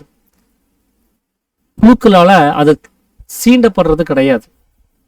ஆனா உள்ளுக்குள்ளார எந்த உறுப்பும் இருக்காது. ஏன்னா உள்ளுக்குள்ளார தைலம் பூசப்படுறது இல்லை இல்லையா. உள்ள இருக்கக்கூடிய உறுப்பெல்லாம் காணாம போயிடும். ஆனா வெளிப்புற தோட்டத்தில் இருக்கக்கூடிய அந்த தோல் மற்ற சமாச்சாரம் எல்லாம் தைலம் எதுல எல்லாம் பூசப்பட்டிருக்கோ அதெல்லாமே பத்திரமா இருக்கும். கெட்டு போகாமல் பாதுகாக்கிறதுக்கு ஒரு தைலம் இருக்குது. அந்த தைலத்தை பூசி கூட அங்க அந்த காலத்திலேயே அப்படி ஒரு டெக்னாலஜி எல்லாம் பண்ணி வச்சிருக்கிறாங்க. இல்லைன்னா நாம் ஏதாவது இந்த ஜுவாலஜிக்கல் காலேஜுக்குள்ளார போனோம் அப்படின்னு சொன்னா அங்க இந்த சில உடல் உறுப்புகளையோ இல்ல சின்ன சின்ன பறவை பூச்சிகளையோ என்ன பண்ணியிருப்பாங்கன்னா ஆசிட் பாட்டிலுக்குள்ள போட்டு வச்சிருப்பாங்க. அப்ப அதுவும் கெடாம பாதுகாக்கிறதுக்கான ஒரு வழிவகையா இருக்குது. கெமிக்கலுக்குள்ளார போட்டு வச்சோம்னா அது கெடுறது கிடையாது அப்படின்னு. இல்ல இதுவும் இல்ல, நமக்கு இந்த ரெண்டையுமே நம்ம நேரடியா பார்த்தது இல்லை அப்படின்னா கூட இன்னொரு வழிவகையும் இருக்குது. உப்பு கண்டம் போடுறது. இந்த மீன், செத்து போன மீனை எடுத்துட்டு உப்பு தடவி அதைய வெயில்ல காய போட்டாங்கன்னு சொன்னா கருவாடா மாறிடும். அதுக்கப்புறம் அது பாத்தீங்கன்னா அது ஒண்ணுமே ஆகாது, அது அப்படியே இருக்கும், எக்ஸ்பிரியே கிடையாது. அந்த மாதிரி ஒரு நிலைமையில அது பாட்டுக்கு பேசாம இருக்கும். அத 1000 வருஷம் ஆனாலும் கூட அது அப்படியே இருக்கும். உப்பு கண்டம் தடவிட்டோம் அப்படின்னு சொன்னா அது முடிஞ்சு போச்சு. அப்போ அது நசுங்கி போறது கிடையாது. ஒருவேளை அந்த உப்புங்கண்டம் பண்ண அந்த 1000 வருஷம் அது பத்திரப்படுத்தி வச்சிருந்த ஒரு மீனை ஒருவேளை மனிதன் சொல்லக்கூடிய புழுக்கள் யாராவது அதை தின்று தீத்தால் ஒழிய அது முழுவதுமாக நசி செய்ய முடியறது கிடையாதுன்னு சாமி சொல்றாரு. அப்போ ஒருத்தர் செத்துட்டான்னு சொன்னா அவன் பிணமாயிடுறான். அந்த பிணத்தை குழியில போட்டு வச்சாலும் மிச்சம் மீதி வந்துடுது, எரிச்சாலும் மிச்சம் மீதி வந்துடுது. ஸோ முழுவதுமாக அதை நசி செய்யறதுக்கான வாய்ப்புங்கிறதே கிடையாது. ஆனா சரீரம் அப்படின்னு சொன்னா அது முழுவதுமாக நசிஞ்சிருக்கணும். ஒரு மரப்பெட்டிக்குள்ளார ஒரு நல்ல ஒரு விலை மதிப்புள்ள ஒரு வைரத்தை தூக்கி போட்டு அதை மண்ணுக்குள்ள மூடி வைக்கிறோம் அப்படின்னு சொன்னா கொஞ்சம் வருஷம் கழிச்சு அதை திறந்து பார்த்தா என்ன ஆயிருக்கும் அப்படின்னா அந்த மரத்தினுடைய பட்டை அந்த சதையெல்லாம் சில பூச்சிகளுக்கு அந்த கரையான்களுக்கெல்லாம் உணவா தேவைப்படும். அது எல்லாத்தையுமே அந்த கரையான் சாப்பிட்டு முடிச்சிடும். ஆனா வைரம் யாருக்கும் தேவையில்லை, அதனால அது அப்படியே இருக்கும். அந்த மாதிரிதான் இந்த பிணத்தை தூக்கி ஒரு குழியில போட்டோம் அப்படின்னு சொன்னா இந்த தோல் சதை எல்லாத்தையுமே இந்த உள்ளுக்குள்ளார உற்பத்தியாகக்கூடிய புழுக்களை தின்னு முடிச்சிடும். ஆனா எலும்பு யாருக்கும் தேவைப்படாதனால அது மட்டும் மிச்சம் மீதி அப்படியே வச்சிருவாங்க. அந்த மாதிரி நாம நம்மளுடைய உடம்ப முழுவதுமாக நசி செய்ய வைக்கிறது அப்படிங்கிறது இங்க வாய்ப்பே இல்லை. ஸோ அதனால இதை நம்ம சரீரம்னு சொல்லவே முடியாது. சரீரம் அப்படிங்கிறது உடம்புன்னு சொல்லி உலகம் தப்பா நினைச்சிருக்குது. அது உண்மையான ஒரு விஷயங்கிறது கிடையாது. இந்த உடம்புக்கு உயிரோடு இருக்கிற வரைக்கும் இது உடம்புன்னு சொல்லிக்கிறோம். ஆனா செத்து போயிட்டா இதுக்கு பிணம்ங்கிற பேர் வந்துடுது இல்லையா. அப்ப இது எப்பவுமே இதனுடைய பேர் பிணம் தான். அது செத்த போது மட்டும் இது பிணம்னு கிடையாது. சாமி என்ன சொல்றாரு, நடமாடும் பிணங்களாகத்தான் நாம் இருக்கிறோம்னு சொல்லி சாமி சொல்றாரு. ஏன்னா ஜீவன் நசிஞ்சு போயிட்டே இருக்குது. இந்த ஜீவன் இருக்கிற வரைக்கும் உடம்பு இயங்குது. ஜீவன் இல்லைன்னா இது ஜடமாயிரும், இது விழுந்து போயிடும். அப்ப இயக்கிறதுக்கு ஆள் இல்லைன்னா அது சும்மா இருக்க வேண்டிய நிலைமையில தான் இருக்கும். அப்ப ஜீவசக்தியான வாயு இருக்கிற வரைக்கும் தான் இத சரீரத்துக்கு ஒப்பா நாம கவனிக்கிறோமே தவிர உள்ளுக்குள்ளார இந்த வாயுனுடைய நடமாட்டம் இல்லைன்னா இத பிணம்னு உடனே பேர் மாறிடுது. அப்ப யாரு இல்லையோ அப்ப அந்த பேர் காணாம போச்சோ, அப்ப அவர் தான் அந்த பேருக்கு சொந்தக்காரன்னு அர்த்தம். உள்ளுக்குள்ளார உயிர் இருக்கிற வரைக்கும், அந்த ஜீவசக்தியான வாயுனுடைய நடமாட்டம் இருக்கிற வரைக்கும் இதை சரீரம்னு நாம நம்புற, அதை ஏத்துக்கிறோம். ஆனா உயிர் இல்லாத போயிடுச்சு, ஜீவசக்தியினுடைய வாயுனுடைய நடமாட்டம் இல்லாம போயிடுச்சுன்னு சொன்னா உடனே இதை சரீரம் கிடையாது, இதை பிணம்னு சொல்லி பேரை மாத்திடுறோம். அப்ப இதுல இருந்தே நமக்கு என்ன தெரிய வேண்டியது இருக்குதுன்னா, உள்ள இருக்கக்கூடிய ஜீவசக்தியான வாயுவுக்கு தான், அந்த உயிர் ஆற்றலுக்கு தான் சரீரம்னு பேரு. இந்த ஜடத்துக்குள்ளார இந்த வாயு இருக்கிற வரைக்கும் இதை சரீரம்னு சும்மா சொல்லிக்கிறோம், அவ்வளவுதான். எதனால அதை அப்படி சேர்த்து சொல்ல வேண்டியதா இருக்குது அப்படின்னா, ஒரு எக்ஸலண்டான ஒரு உதாரணம் சாமி இதுல எடுத்துட்டு வந்திருப்பார், இதை புரிஞ்சுக்கிறதுக்காக வேண்டி. ஒரு வாழைப்பழத்தை தூக்கிட்டு அவர் உதாரணமா சொல்லியிருப்பார். இதுல தோலோடு கூடி இருக்கக்கூடிய ஒரு பழம் இருக்குது. அதை என்னன்னு நம்ம கேட்டோம் அப்படின்னு சொன்னா வாழைப்பழம்னு தான் சொல்றோம். அங்க தோலை பத்தி நம்ம கேர் பண்ணிக்கிறது கிடையாது. ஏன்னா தோல் இருக்குது, உள்ள கனி இருக்குது. இது என்னன்னு யார்கிட்டயா கேட்டோம்னா வாழைப்பழம் அப்படின்னு சொல்லிடுறாங்க. அங்க தோலை நம்ம ஐடென்டிஃபை பண்றதே கிடையாது. இப்ப அந்த தோலை நீக்கிட்டு வெறும் உள்ள இருக்கக்கூடிய கனியை மட்டும் எடுத்து காமிக்கிறோம். இதுக்கு என்ன பேருன்னு கேட்டா அதுக்கும் வாழைப்பழம் தான் சொல்றோம். இப்ப தோலை மட்டும் எடுத்துட்டு காமிச்சு இது என்னன்னு கேட்டா வாழைப்பழ தோல் அப்படின்னு ஒரு வார்த்தையை போட்டு சொல்றோம். அப்ப முன்னாடி என்ன சொல்லியிருக்கணும், தோலோடு கூடியுள்ள வாழைப்பழம்னு சொல்லணும். ஆனா அப்படி நம்ம சொல்லலை. ஏன்னா தோலை நம்ம ஐடென்டிஃபை பண்ணவே கிடையாது. அந்த தோலை நம்ம முக்கியத்துவம் படுத்துறதே கிடையாது. எது முக்கியத்துவப்படுது அப்படின்னா உள்ள இருக்கக்கூடிய கனி. அந்த கனிக்கு தான் வாழைப்பழம்னு பேர். அது தோல் கூடியிருந்தாலும் அதுக்கு அந்த கனியத்தான் நம்ம முதன்மைப்படுத்தி சொல்றோம், அதுக்கு தான் முக்கியத்துவம் கொடுத்து சொல்றோம். அப்ப தோலோடு கூடியுள்ள வாழைப்பழம்னு சொல்லாம வெறுமனே வாழைப்பழம்னு ஏன் சொன்னோம்னா அங்க கனி தான் முக்கியத்துவமா இருக்குது. அந்த தோல் தூக்கி போடுறது அது தேவையில்லாதது. அது அந்த பழத்தை பாதுகாக்கிறதுக்காக இருந்துச்சு. இனி அதை நாம சாப்பிட போறதுனால இனி அந்த பாதுகாப்பு தேவையில்லை, அதை தூக்கி தூர போட்டுட்டு கனியை சாப்பிட போறோம். அதனால தோலினுடைய விஷயத்தை நாம ஐடென்டிஃபை பண்றது கிடையாது. கனியினுடைய விஷயத்தை மட்டும்தான் நம்ம அதிக அளவுல ஃபர்ஸ்ட் ப்ரிஃபரன்ஸ் கொடுக்குறோம். அதே மாதிரிதான் நமக்குள்ளாரையும் இந்த வாயு நடமாட்டம் இருக்கிறதுனால தான் இதையும் சேர்த்து நம்ம சரீரம்னே எடுத்துக்கிறோம். பிணத்தோடு இருக்கக்கூடிய சரீரம், பிணத்தோடு இருக்கக்கூடிய ஜீவசக்தியான வாயு அப்படின்னு யாரும் இங்க சொல்றது கிடையாது. எப்படி இந்த தோலானது தனியா நீக்கப்படும் போது கனி அந்த பழத்துல இருந்து நீக்கினதுக்கு அப்புறம் அந்த தோல்னு ஐடென்டிஃபை பண்றோமோ, அந்த மாதிரி உயிராற்றலானது இந்த உடம்பை விட்டு வெளியில போயிடுச்சுன்னு சொன்னா அப்பதான் பிணம்ங்கிற ஐடென்டிஃபையே இதுக்கு வருது. அப்ப அதுக்கு முன்னாடி பிணம்ங்கிற வார்த்தை இல்லையானா இருக்குது, அதை நாம கவனிக்கல. எப்படி தோலை கவனிக்காம விட்டுட்டோமோ, அதுக்கு முக்கியத்துவம் கொடுக்காம விட்டுட்டோமோ, அந்த மாதிரி இந்த உடம்புக்கு ஏற்கனவே இருக்கக்கூடிய பிணம்ங்கிற பேரை நாம ஐடென்டிஃபை பண்றது கிடையாது. உள்ள இருக்கக்கூடிய உயிராற்றல் இருக்குதா, அந்த உயிராற்றலை தான் முதன்மைப்படுத்துறோம். அதுக்கு தான் சரீரம்னு பேரு. அந்த சரீரத்தையே தான் இந்த உடம்பையும் சேர்த்து வச்சு சரீரம்னு சொல்லிட்டு இருக்கிறோம். இந்த உயிராற்றல் வெளியில போயிடுச்சுன்னு சொன்னா இதனுடைய ஒரிஜினாலிட்டியான பேர் என்னவோ அது அப்பதான் வெளிப்படுது, பிணம் அப்படிங்கிறது. அப்போ அந்த வாயு இருக்கிற வரைக்கும் தான் இந்த சரீரத்தை வச்சு ஆகாரம் சாப்பிட்றோம், அசையறோம், கேட்குறோம், பேசுறோம், தொழில்கள் செய்யறோம். இப்படி எல்லாமே அந்த உள்ள இருக்கக்கூடிய ஜீவசக்தியான வாயு இல்லாமல் போயிடுச்சுன்னு சொன்னா, அது நடமாடலை அப்படின்னு சொன்னா நம்மளால இதெல்லாம் செய்ய முடியாது. சரி, உடம்பு முழுவதும் நடமாட வேண்டாம், ஒரு கைக்கு மட்டும் நடமாடாம போச்சுன்னே வச்சுக்கோங்களேன். ஒரு கைக்கோ ஒரு காலுக்கோ அதனுடைய நடமாட்டம் கிடைக்கல அப்படின்னு சொன்னா என்ன ஆகும்? பக்கவாதம் ஆயிரும், வாத நோய். கையோ காலோ அசைக்க முடியாது, மடக்க முடியாது, நீட்ட முடியாது, விரைச்சு போயிருக்கும். அங்க ஏதாவது அடிபட்டா கூட ஒன்றும் சொரண தெரியாது, கிளுனா கூட அங்க உணர்ச்சிகள் தெரியாது.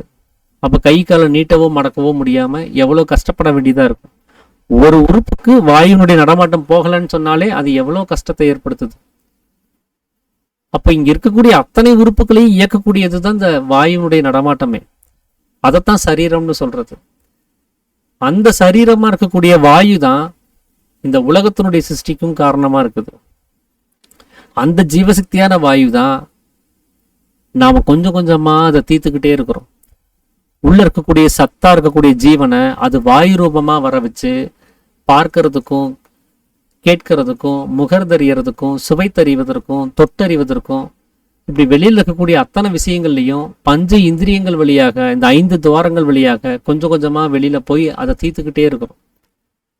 அப்ப ஜீவன் எந்த வகையாக செலவாகி போகுது அப்படின்னா வாயு ரூபமாகத்தான் இந்த 5 புலன்கள் வழியாக வெளியில போயிட்டே இருக்குது. அப்படி நசிஞ்சு போகக்கூடிய பொருள் எது அப்படின்னா அதுதான் ஜீவசக்தியான வாயு. ஒருத்தர் செத்த போது கொஞ்சம் கொஞ்சமா தீர்ந்தது முழுவதும் தீர்ந்து போன ஒரு நிலைமையை தான் நம்ம செத்துட்டோம்னு சொல்றோம். இப்பவும் நம்மளை ஏன் சாமி நடமாடும் பிணம்னு சொல்றோம் அப்படின்னா இப்ப நம்ம நடமாடிட்டு இருக்கிறோம், ஆனா செத்துட்டே தான் நடமாடுறோம். கொஞ்சம் கொஞ்சமா அதை தீர்த்துக்கிட்டே இருக்கிறோம். ஜீவசக்தியான வாயுவை ஒரேடியா நம்ம தீர்க்க முடியாது, கொஞ்சம் கொஞ்சமா தீர்த்துக்கிட்டே இருக்கிறோம். முழுசும் தீர்ந்து போச்சுன்னு சொன்னா படுத்துருவோம், நம்மளால எதையும் செய்ய முடியாது. உடனே நம்மளால உபயோகம் இல்லை அப்படின்னு தெரிஞ்ச உடனே எரிக்கவோ புதைக்கவோ செய்ய வேண்டிய வேலையை செய்ய வேண்டியதா இருக்கு. அப்போ நமக்குள்ளார நடமாடிட்டு இருக்கக்கூடிய அந்த ஜீவசக்தியான வாயுவுக்கு தான் சரீரம்னு பேரு. அதுதான் கொஞ்சம் கொஞ்சமா தீர்ந்துட்டு இருக்குது. அது முழுவதும் தீர்ந்து போகும்போது இந்த உடம்புக்கு அதனுடைய எக்ஸாக்டான பேர் வெளியில அப்பதான் வெளிப்படுது. அதுக்கு தான் பிணம்னு பேர். இந்த சரீரம் அப்படின்னு சொல்றதும் தேகம் அப்படின்னு சொல்றதும் இந்த ஒரே பொருளுக்கு தான். தேகம் அப்படின்னு சொன்னா தகித்து கொண்டிருப்பது அப்படின்னு அர்த்தம். தகித்தல் அப்படின்னா எரிஞ்சு போறதுன்னு அர்த்தம். எரிஞ்சு போறது அப்படின்னா அது எந்த வகையை எரிஞ்சு போகுது அப்படின்னா சப்த ரூபமாகத்தான் எரியுது. இந்த சப்தம் அப்படிங்கிறது அக்னி ஸ்வரூபம். அது அதனாலதான் தமிழ்ல கத்தாதே அப்படின்னு சொல்லுவாங்க. யாராவது ஒருத்தர் சத்தம் போட்டிருந்தா கத்தாதே அப்படின்னு. கத்துறது அப்படின்னா எரியறதுன்னு அர்த்தம். மலையாளத்துல ஏதாவது லைட்டு எரியுதான் பாரு அப்படின்னு சொல்றதா இருந்தா அந்த லைட்டு கத்துதான் பாருன்னு சொல்லுவாங்க. கத்துது அப்படின்னு சொன்னா எரிஞ்சு போறதுன்னு அர்த்தம். அந்த தமிழ்ல பழைய தமிழ்ல கத்துது அப்படின்னு சொன்னா அது எரிதல்னு அர்த்தம். அது அப்படியே மலையாளத்துல இன்னமும் அந்த வார்த்தையை யூஸ் பண்றாங்க. காளுக அப்படின்னு சொன்னா அழுகிறதுன்னு அர்த்தம். அப்ப அந்த அக்னி ஸ்வரூபமா இருக்கக்கூடிய சப்த ரூபமா இருக்கக்கூடிய அந்த ஜீவசக்தியான வாயு நமக்குள்ளார நசிஞ்சு போயிட்டே இருக்குது. எப்படி சுவாசம் மூலமா வெளியில போகிறது அந்த ஜீவனை நாம என்ன சொல்றோம், சரீரம்னு சொல்றோம். அந்த மாதிரி சப்த ரூபமாக நசிஞ்சு போகக்கூடிய அந்த ஜீவசக்தியான வாயுவை தான் தேகம் அப்படின்னு சொல்றோம். தகித்து கொண்டு போவது அதுதான் ஈஸ்வரத்துவம்ங்கிறது. அதே எப்படி இந்த சிருஷ்டி ஸ்திதி சம்ஹாரம் அப்படிங்கிறது ஒரு விளக்க உதாரணமா வச்சு சொன்னாரோ அந்த மாதிரிதான் நாம சிருஷ்டியானதும் கூட. நம்முடைய உற்பத்தியும் கூட இந்த ஜீவசக்தியான வாயு இல்லாமல் கிடையாது. நாம பிறந்ததுக்கும் நாம இப்போ வாழ்ந்துட்டு இருக்கிறதுக்கும் நாளைக்கு செத்து போறதாக நாம அபிமானிக்கிறதுக்கும் எல்லாத்துக்குமே இந்த ஜீவசக்தியான வாயுனுடைய பங்களிப்பு இல்லாமல் கிடையாது. அதனாலதான் இத எல்லா வேதங்கள்லயுமே ஜீவசக்தியான வாயுவை ஈஸ்வரன் அப்படின்னு சொல்றதுக்கு காரணம். அந்த ஜீவசக்தியான வாயு இருக்கிற வரைக்கும் தான் நாம ஏதாவது ஒரு விஷயத்தை சிந்திக்கவோ மற்ற விஷயங்களை செய்யவோ முடியும். நம்ம அவ்வளவு முக்கியத்துவமான இந்த ஜீவசக்தியான வாயுவை விட்டுட்டு வேற எதையாவது சேமிச்சுட்டு இருந்தோம் அப்படின்னு சொன்னா அதனால பலன் உண்டாகிறது கிடையாது. ஈஸ்வரன் அறியணும் அப்படின்னு சொல்லி விருப்பப்படுறோம், ஈஸ்வரனோட ஐக்கியப்படணும்னு விருப்பப்படுறோம். ஆனா ஈஸ்வரனாக இருக்கக்கூடிய அந்த வாயுவை வெளியில செலவு பண்ணி தீர்த்துக்கிட்டே இருக்கிறோம். ஈஸ்வரனை வெளியில விட்டு தீர்த்துட்டு எந்த ஈஸ்வரனை நாம கவனிச்சுட்டு இருக்கிறோம், எந்த ஈஸ்வரனோட சேர போறோம் அப்படிங்கிறது தான் தெரியல. அதை செலவு பண்ணாம இருக்கிறதுக்கான வழி, அந்த ஈஸ்வரனை உள்ளுக்குள்ளார நிலைநிறுத்தி வைக்கிறதுக்கான வழியை தெரிஞ்சுக்காம நம்ம எந்த ஒரு ஈஸ்வரனையும் அடைய முடியாது, எந்த ஒரு ஈஸ்வரனையும் அறிய முடியாது. ஏன்னா நம்மளை நமக்கே அடையாளப்படுத்தி கொடுக்கக்கூடிய ஒரு நிலைமை தான் அந்த ஈஸ்வரனை அறியக்கூடியது. அப்ப நாம யாருன்னே தெரியாம நாம பாட்டுக்கு இங்க வாழ்ந்துட்டே இருக்கிறோம் அப்படின்னு சொன்னா அதனால எந்த ஒரு அர்த்தமும் உண்டாகிறது இல்லை. அதனால எல்லாத்துக்கும் காரணமா இருக்கக்கூடிய அந்த ஜீவசக்தியான வாயுவை நம்ம சரியா புரிஞ்சுக்கணும். அது எந்த வகையில இருக்குதுங்கிறத நம்ம தெரிஞ்சுக்கணுங்கிறதுக்காக தான் இந்த ஈஸ்வரனுடைய இலக்கணமாக சாமி இங்க சொல்றாரு. அதுதான் சிருஷ்டி கர்த்தாவாக இருக்குது, பிரம்மாவாக அதுதான் வேலை செய்யுது, விஷ்ணுவாக அதுதான் காப்பாத்திட்டு இருக்குது, சிவனாக அதுதான் சம்ஹாரம் பண்ணுது, அழிக்கிற வேலையை செய்யுது. இப்படி எல்லாத்துக்குமே அதுதான் காரணமா இருக்குது. அதை நாம சரியா புரிஞ்சுக்கிட்டாதான் இந்த மார்க்கத்துல நாம சரியாக பயணிக்க முடியும். நம்ம அதை செலவு பண்ணி தீர்த்துக்கிட்டு வெறுமனே பயிற்சி மட்டும் பண்ணிட்டு இருந்தோம் அப்படின்னு சொன்னா அதுல பலன் உண்டாகிறது கிடையாது. அதனாலதான் இதுக்கு முந்தின அத்தியாயத்திலே சாமி அந்த டாபிக்கை கொண்டு வந்துட்டார். உங்களுடைய ஜீவனை நீ நேசிக்கிறீரா? ஆமா நேசிக்கிறேன் அப்படின்னா அதை வெளியில விடுவியான்னு கேட்கிறார். ஆமா வெளியில விடுவேன்னா அது எப்படி நேசமாகும்? அவனுடைய ஜீவனை வெளியில விட்டு தீர்க்கிறது அது எப்படி நேசமாகும்? அவனுடைய ஜீவன் நசிஞ்சு போறதுக்கு அனுமதிக்கிறது எப்படி நேசமாகும்? அவனுடைய ஜீவனை நாசம் செய்து ஒருத்தனை நேசிக்கிறேன்னு சொல்றது எப்படி சரியாகும்னு கேட்கிறார். வெறும் வாய் வார்த்தையில நம்ம சொல்லிக்கிறோம் ஜீவனை நேசிக்கிறோம், ஜீவன் தான் முக்கியம். ஆனா நடைமுறையில செயல்முறையில அது இருக்குதா அப்படிங்கிறது தான் இங்க ரொம்ப முக்கியம். நம்ம ஜெகதீசன் ஐயா சொன்னபடி எண்ணம், சொல், செயல் இது மூணும் ஒரே மாதிரி இருக்கணும். அது எதை நினைக்கிறோமோ அதை தான் சொல்லணும், எதைய சொல்றோமோ அதை தான் செய்யணும். ஈஸ்வரன் நேசிக்கிறோம் அப்படின்னு சொல்றது, நினைக்கிறது, செய்யறது இது மூணும் ஒன்னாயிடுச்சு அப்படின்னு சொன்னா ஞானம் உண்டாயிரும். நம்ம சத்தியத்தின் சைடில் வந்துட முடியும். ஆனா அதை நம்ம சொல்றோம், நினைக்கிறோம், ஆனா செயல்முறையில் அது உண்டாகிறது கிடையாது. அதனால தான் சாமி அப்படி ஒரு கேள்வி கேட்க வேண்டியதா இருக்கு. ஜீவனை நீ நேசிக்கிறீரா? இந்த கேள்வி நாம ஒவ்வொருத்தரும் எப்பவுமே கேட்டுக்க வேண்டியதா இருக்குது. எல்லா நேரங்களிலும் கேட்டுக்க வேண்டியதா இருக்குது. ஜீவன் அட்லீஸ்ட் சிந்திக்கிறதுக்காக நம்ம நேரம் எடுத்துக்கிறோமான்னு கேட்டா அதுவும் இல்லை. காலையில இருந்து இப்ப வரைக்கும் எத்தனை முறை நம்ம ஜீவனை நம்ம யோசிச்சிருப்போம் அப்படின்னு கூட நமக்கு தெரியாது. அப்ப அந்த அளவுக்கு நாம அது மேல அக்கறை இல்லாம இருந்துட்டு ஏதோ வெளியில இருக்கக்கூடிய விஷயங்கள் எல்லாம் கவனிச்சு பார்த்துட்டு, ஆனா ஞானம் வேணும், ஈஸ்வரன் அறியணும், ஈஸ்வரனோட ஐக்கியமாகணும் அப்படின்னு சொல்லி நாம நம்பிட்டு இருந்தோம்னு சொன்னா, அதை நம்ம எதிர்பார்த்துட்டு இருந்தோம்னு சொன்னா அதுக்கான பலன்கள் உண்டாகிறது கிடையாது. அதனால அவருடைய ஜீவனை நேசிச்சு அதை உள்நிலைப்படுத்துறதுக்கான அந்த முயற்சியில நாம இருக்கணும். இங்க அதுதான் ரொம்ப முக்கியங்கிறதுக்காக தான் ஈஸ்வரனுடைய இலக்கணத்தை சாமி இவ்வளவு தூரம் நம்மளோட பேச வேண்டியதா இருக்குது.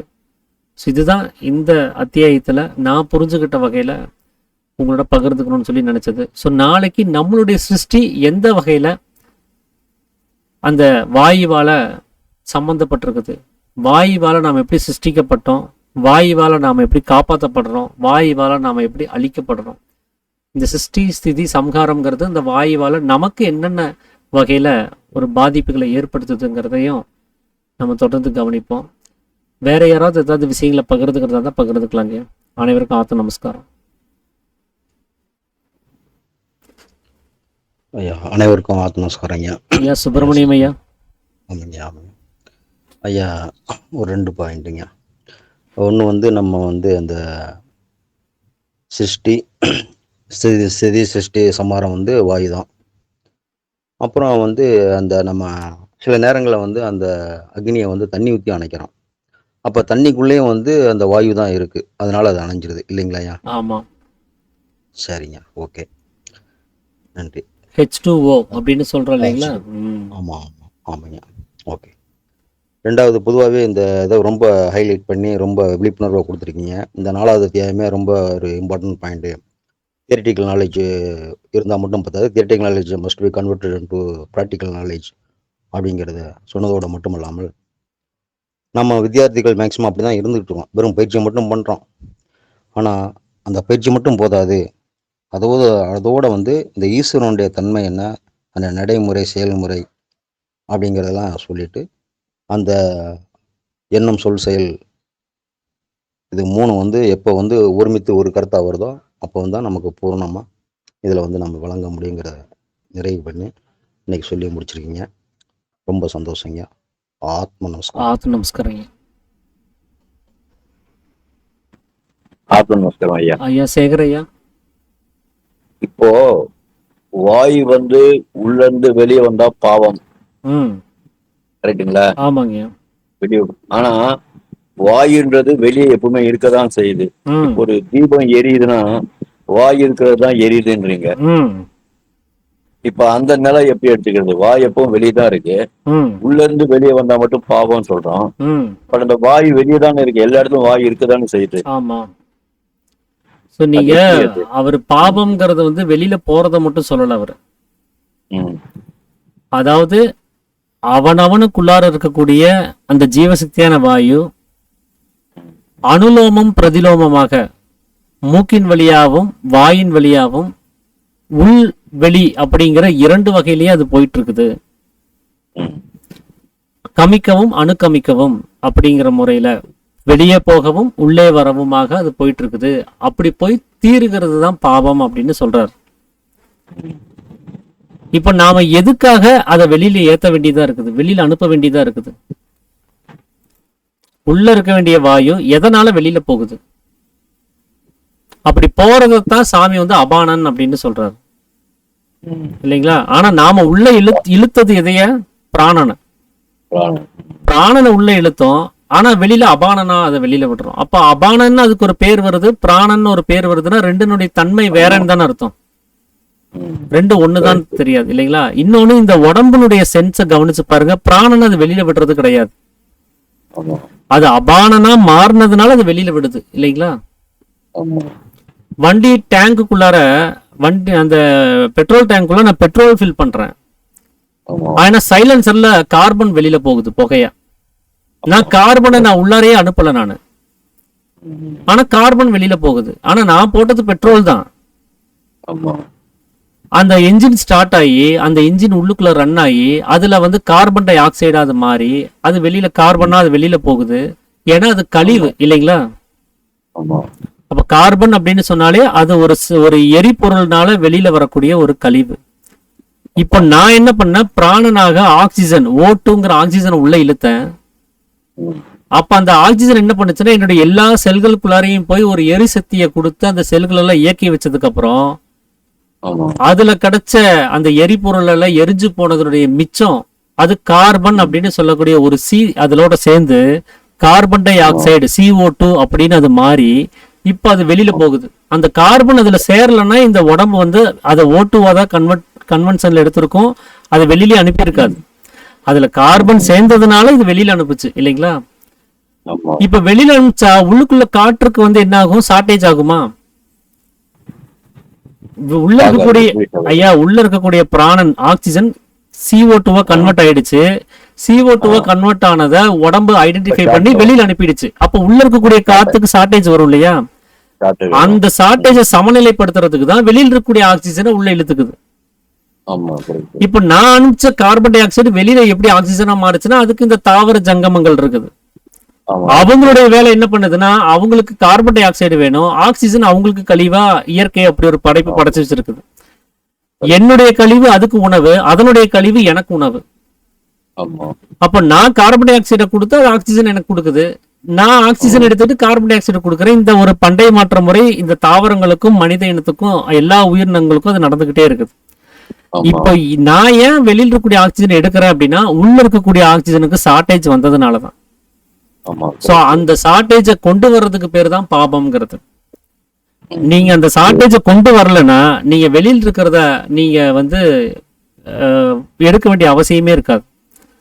அப்ப அனுலோமம் பிரதிலோமம்ங்கிற இரண்டு நிலைமையுமே அங்க இல்லாம போயிடும். அதுதான் புண்ணியம் அப்படிங்கிறது.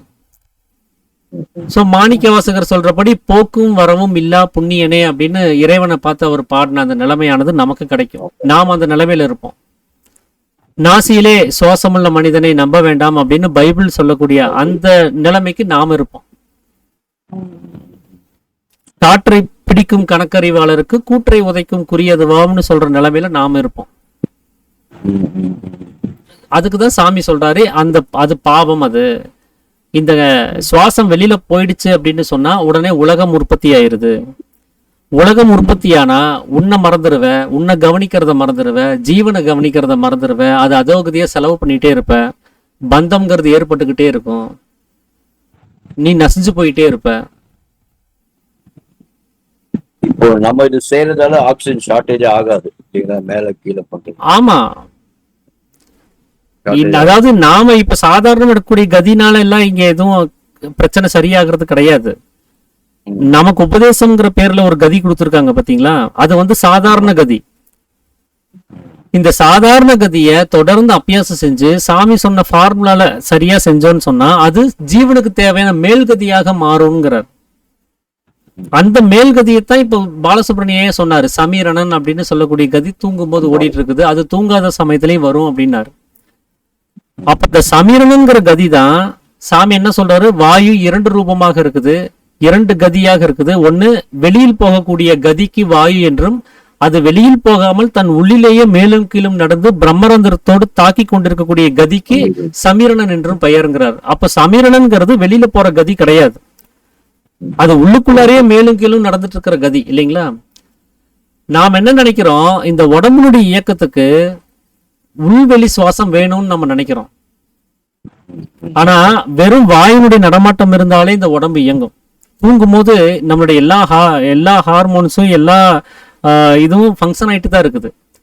வெளி சுவாசமே இல்லாம உள்ளுக்குள்ளாரே நம்ம சுவாசம் நடத்திட்டு தான் தூங்கிட்டு இருக்கிறோம். கர்ப்ப பாத்திரத்துல இருக்கும்போது, ஒரு பனிக்கூடத்துக்குள்ளார இருக்கும்போது வெளி சுவாசமே இல்லாம தான் நம்மளுடைய எல்லா உடல் உறுப்புகளும் வளர்ச்சி அடைஞ்சிச்சு இல்லைங்களா. அப்ப வாயு நடமாட்டம் உள்ளுக்குள்ளாரே நடந்துட்டு இருந்தாலே போதும் இந்த உடம்பு இயங்குறதுக்கு. கார்பனே ஃபார்ம் ஆகாது. ஆமா, உள்ளுக்குள்ளாரே இயங்குச்சுன்னு சொன்னா அந்த கார்பன் ஆனது அது ஃபார்ம் ஆகாதனால தான் உள்ளுக்குள்ளார இயங்குது. கார்பன் ஃபார்ம் ஆயிருந்துச்சுன்னு சொன்னா அதை உடனே என்ன பண்ணும், ஐடென்டிஃபை பண்ணி வெளியில அனுப்பி விட்டுரும். அப்போ அது நம்ம தூங்கும் போது அங்க கார்பன் உண்டாகாததுனாலதான் அது பிராணனாவே வச்சுட்டு இருக்குது. அதனாலதான் பிராணனை பத்தி சாமி சொல்லும் போது என்ன சொல்றாருன்னா, அது உள்ளுக்குள் வரக்கூடிய சுவாசத்துக்கு ஒரு பிராணன்னு சொல்லல, உள்ளுக்குள்ளார வந்தது உள்ளாரே இருந்துச்சுன்னு சொன்னா அதுக்கு பேர் பிராணன்கிறார். பிராணன் என்பது உள்ளில் இருப்பது, அபானன் என்பது வெளியில் செல்லுவதுங்கிறார். அப்ப உள்ளுக்குள் வருவது பிராணன் கிடையாது, உள்ளில் இருப்பதுதான் பிராணன். அப்ப எந்த ஒரு வாயுவுக்கு அது உள்ளிலே இருக்கக்கூடிய தகுதியை இந்த உடம்பு கொடுக்குதோ, நீ உள்ளாரே இரு அப்படிங்கிற அந்த அக்செப்டன்ஸ் அது கொடுக்குதோ, அதுதான் பிராணன்கிறது. அந்த பிராணன் தான் இந்த உடம்புக்கு தேவையான உணவு. பிராணசக்தி இல்லைன்னு சொன்னா அங்க உயிர் வாழ முடியறது இல்லைன்னு சொல்றாங்க இல்லையா. இந்த பிராமின்ஸ் கூட ஏன்டா என் பிராணனை வாங்குற அப்படின்னு கேக்குறாங்க இல்லையா. பிராணன் அப்படிங்கிறது அது உயிர், அது ஆமா பிராணநாதா அப்படின்னு சொல்லி அந்த இவங்களை கூப்பிடுறது உண்டு. அப்ப அந்த உயிர் சக்தி அங்க இருக்குது அப்படிங்கிறதுக்கான அர்த்தமே உள்ள பிராணன் இருக்கிறதுனாலதான். அந்த பிராணன் இப்படி அபானனா போகும் போதெல்லாம் தீர்ந்துகிட்டே இருக்குது. இப்ப நம்ம தான் வெளியில போனதை அப்படியே உள்ள இழுத்துக்கிட்டோமே, இது எப்படி தீர்றதாகும், ஷார்டேஜ் அதை ஃபில் பண்ணிடுச்சு இல்லையா அப்படின்னு ஒரு கேள்வி வரலாம். இந்த நாசின் வழியாக வெளியில போனதை உள்ள இழுத்துக்கிட்டோம் பரவாயில்ல, ஆனா பார்க்கும் போது வெளியில போயிருக்குது, கேட்கும் போதும் வெளியில போயிருக்குது, முகர்ந்தறியும் போது வெளியில போயிருக்குது, சுவைத்தறியும் போது வெளியில போயிருக்குது, தொட்டறியும் போது வெளியில போயிருக்குது. இப்படி இத்தனை வகையா அதை வெளியில அனுப்பிட்டு ஒரே ஒரு வழியா மட்டும் உள்ள இழுத்துக்கிட்டோம்னு சொன்னா அது எப்படி ஆகும் நினைச்சு பாருங்க. ஒரு 700 ரூபாய் செலவு பண்ணிட்டோம், ஆனா வரவு 100 ரூபா தான் வந்திருக்குது. அப்ப 600 ரூபாய் நமக்கு ஷார்டேஜ் தானே. அப்ப 6-7 வாசல் வழியா வெளியில போன வாயுவை நம்ம ஒரே ஒரு வாசல் வழியா மட்டும் உள்ள இழுத்துக்கிட்டோம்னு சொன்னா அது வந்து சரியாகாது இல்லையா. அப்ப முதலுக்கே மோசமாயி கடைசியில திவால் ஆகும் இல்லையா. அப்படிதான் நம்ம செத்து போயிட்டு இருக்கிறோம். அதனாலதான் இந்த 5 புலன்கள் வழியாகவும் வெளியில போகக்கூடிய சுவாசத்தை நிறுத்தணும். அதுக்கு நம்மளுடைய ஒரே ஒரு சுவாசம் தான் இந்த 5 புலன்களை இயக்கிட்டு இருக்குது. அந்த ஒரே ஒரு சுவாசத்தை நம்ம மேல நேர கொண்டு போயிட்டோம் அப்படின்னு சொன்னா இது வெளியில போக வேண்டிய அவசியமே ஏற்படாது. இத நினைச்சு பாருங்க, நம்ம நைட்டு தூங்குறோம், யாருமே வந்து அப்பா காலையில 7 மணி ஆச்சா நம்ம சுவாசத்தை வெளியில விடணும் அப்படின்னு நினைச்சிட்டு யாரும் விடல இல்லைங்களா. ஆமா, அது முழிக்கிறது நமக்கு தெரியறது இல்ல. அது முதல்ல சுவாசம் வந்துருது, அப்புறம் தான் முழிப்பே வருது இல்லைங்களா. அப்ப நாம வந்து யாரும் விருப்பப்பட்டு இங்க சுவாசம் ஏற்படுத்திக்கிறது கிடையாது. நாம் வந்து கர்ப்ப பாத்திரத்துல இருக்கும் போது இப்பதான் வெளியில போய் சுவாசிக்க போறேன்னு தீர்மானிச்சுட்டு நான் வந்து சுவாசிக்கல. ஆனா மனம் அதை விரும்புது. மனசுக்கு அந்த ஒரு ஆனந்தம் தேவைப்படுது. அந்த மனது அந்த உலகத்தை விரும்புது, உலகத்தை உண்டு பண்ணணும்னு நினைக்குது, அதுல பந்தப்படணும்னு நினைக்குது. ஏன்னா அந்த மனசுக்கு தேவையான ஆனந்தம் கொடுக்கற வரைக்கும் அது இந்த உலகத்தை விரும்பிட்டே தான் இருக்கும், இந்த சுவாசத்தை வெளியில அனுப்பிட்டே தான் இருக்கும். எப்போ உள்ளுக்குள்ளார இருக்கக்கூடிய பிரம்மரந்தத்தை தட்டி திறந்து மனசு அங்க போய் நிறுத்துறோமோ அப்போ உள்ளுக்குள்ளார இருக்கக்கூடிய ஆனந்தத்தை அது கண்டுபிடிச்சிருச்சுன்னு சொன்னா அப்புறம் அது வெளியில போறது நிறுத்திடும். அது உள்ளுக்குள்ளார இருக்கிறதுக்கு தான் விருப்பப்படும். அப்ப நமக்கு வந்து அந்த ஆக்னைங்கிற அந்த சக்கரம் நமக்குள்ளார ஆக்டிவேட் ஆயிடுச்சுன்னு சொன்னா, அந்த தன்மைக்கு நம்ம வந்துட்டோம்னு சொன்னா ஜீவன் சிவனாகி சதா ஆனந்தித்து கொண்டிருக்கக்கூடிய நிலைமைங்கிறார் இல்லையா. அந்த இடத்துல இந்த சுவாசமானது வெளியில போறது எதுவுமே இல்லாமல் ஆயிரும். களங்கம் இல்லாத தன்மைங்கிறது நமக்கு அங்க கிடைச்சிடும். தூக்கத்தில் இருக்கக்கூடிய அந்த தன்மையிலே நம்ம எப்பவுமே இருக்க முடியும். அப்படிதான் எல்லாரும் ஜீவ சமாதியில இருக்கிறாங்க, ஆனந்தித்து கொண்டு. அவங்களுக்கு உலகம்ங்கிற அவஸ்தை தேவைப்படுறது இல்ல, பிராணன் அபானனை பத்தி அவங்க கவலைப்பட வேண்டியது இல்ல. அப்ப அவங்க ஜீவஸ் ஐக்கியமா இருப்பாங்க. ஆமா, ஜீவனும் அந்த ஈஸ்வரனாக ஐக்கியமாயிடுச்சுன்னு அர்த்தம். அதாவது ஜீவன் வந்து ஈஸ்வரனா மாறிடுச்சுன்னு அர்த்தம். அங்க ஜீவசக்தி அதெல்லாம் வராது, அங்க எதுவுமே கிடையாது. அங்க வந்து ஜீவசக்தியான வாயு அப்படிலாம் எதுவுமே கிடையாது. ஏன்னா அது கலங்கப்பட்டு வெளியில சலிச்சு வந்ததுனால தான் ஜீவனே உண்டாச்சு. அந்த கலங்கமுள்ள தன்மையில தான் ஜீவனே உண்டாச்சு. அந்த ஜீவன்ல இருந்து தான் மேலும் கலங்கப்பட்டு மனம் உண்டாச்சு. அதுல இருந்து மேலும் கலங்கப்பட்டு தான் அகங்காரம் உண்டாச்சு. அப்ப ஜீவனே கலங்கத்துலதான் இருக்குது அப்படின்னு சொன்னா அது கலங்கமில்லாத தன்மையில அங்க ஜீவன் கூட சொல்ல முடியாது. அங்க எதுவுமே இல்லை, அந்த நிலைமை தான் அது. சந்தோஷங்க. நீங்க ஏதோ ஒண்ணு கேட்க போய் நான் சுத்தி வளைச்சு காதை மூக்கு தொடுற மாதிரி எங்கெங்கயோ போயிட்டு வந்துட்டேன்னு நினைக்கிறேன். எல்லாம் டீப்பா எல்லாருக்கும் யூஸ்ஃபுல்லா இருந்திருக்காங்க. சந்தோஷங்கய்யா. தாமோதரன் ஐயா. ஐயா ஐயா ஆத்ம நமஸ்காரம் ஐயா. ரமேஷ் ஐயா. சொல்லுங்கய்யா. ஐயா ஒரு சந்தேகம் ஐயா. இப்போ கதி கீழ்கதியா போகும்போது சத்து போகுது, அதனால செத்து போகக்கூடிய நிலை ஏற்படுது அப்படின்னு சொல்றோம். ஆனா இதுக்கு முன்னாடி ஒரு கிளாஸ்ல பேசும்போது சித்த வித்தியார்த்திகள், அதாவது மேல்கதி நடத்தக்கூடியவங்க டெத்து விஷயத்துக்கு போகக்கூடாதுன்னு சொல்லிட்டு ஒரு முறை பேசியிருந்தீங்க. அதாவது இந்த கர்மாதி காரியங்கள், அந்த திதி கொடுக்கறது, தீட்டு, இந்த மாதிரி அனாச்சாரங்களை வந்து அவங்க மேற்கொள்ளக்கூடாதுன்னு சாமி சட்டம் எழுதி இருக்கிறாரு. இல்ல இல்ல இல்ல அப்படி சொல்ல. அந்த கிளாஸ்ல பேசும்போது நம்ம வந்து நம்மளோட கதி வந்து மேல் கதியா நம்ம நடத்திட்டு இருப்போம். ஆனா இறந்து போனவங்க அத பத்தி தெரியாததுனால அவங்க வந்து சராசரியா சுவாசம் வந்து மூக்கின் வழியா நடத்திருப்பாங்க. அப்போ அவங்களுக்கு நம்ம கதி நடத்தும் போது அங்க இது நம்மளால பண்ண முடியலன்னு சொல்லிட்டு அங்க ஏதோ கான்ட்ரோவர்சி ஆகும் அப்படின்ற மாதிரி ஒரு கிளாஸ்ல பேசிருந்தேன். இல்லைங்களேங்க, அந்த மாதிரி எதுவும் இல்லையே. ஏன்னா நம்ம அதை அனுபவிக்கிற மாதிரியும் அவங்களுக்கு அதை பத்தி அனுபவம் இல்லாததுனால அவங்க இறந்துட்டதா. இல்லைங்க, அந்த மாதிரிலாம் போகக்கூடாது அப்படின்ட்டுலாம் இல்லை. சாமி வந்து அந்த அனாச்சார முறைகளை, நம்ம அந்த கர்மாதி போன்ற அனாச்சார முறைகளை நம்ம பின்பற்ற வேண்டியதில்லை அப்படின்னு தான் அவர் சொல்லியிருக்கிறாரே தவிர யாருடைய இறப்புக்கும் போகக்கூடாது, அந்த இறந்த ஒரு சவம் பக்கத்தால் போகக்கூடாது அப்படின்லாம் அவர் எங்கேயுமே வெளிப்படுத்தவும் இல்லை. அப்படி யாரும் இங்கே சொல்லவும் இல்லை. இல்லைங்க, ஒரு கிளாஸ்ல பேசினதா ஞாபகம்.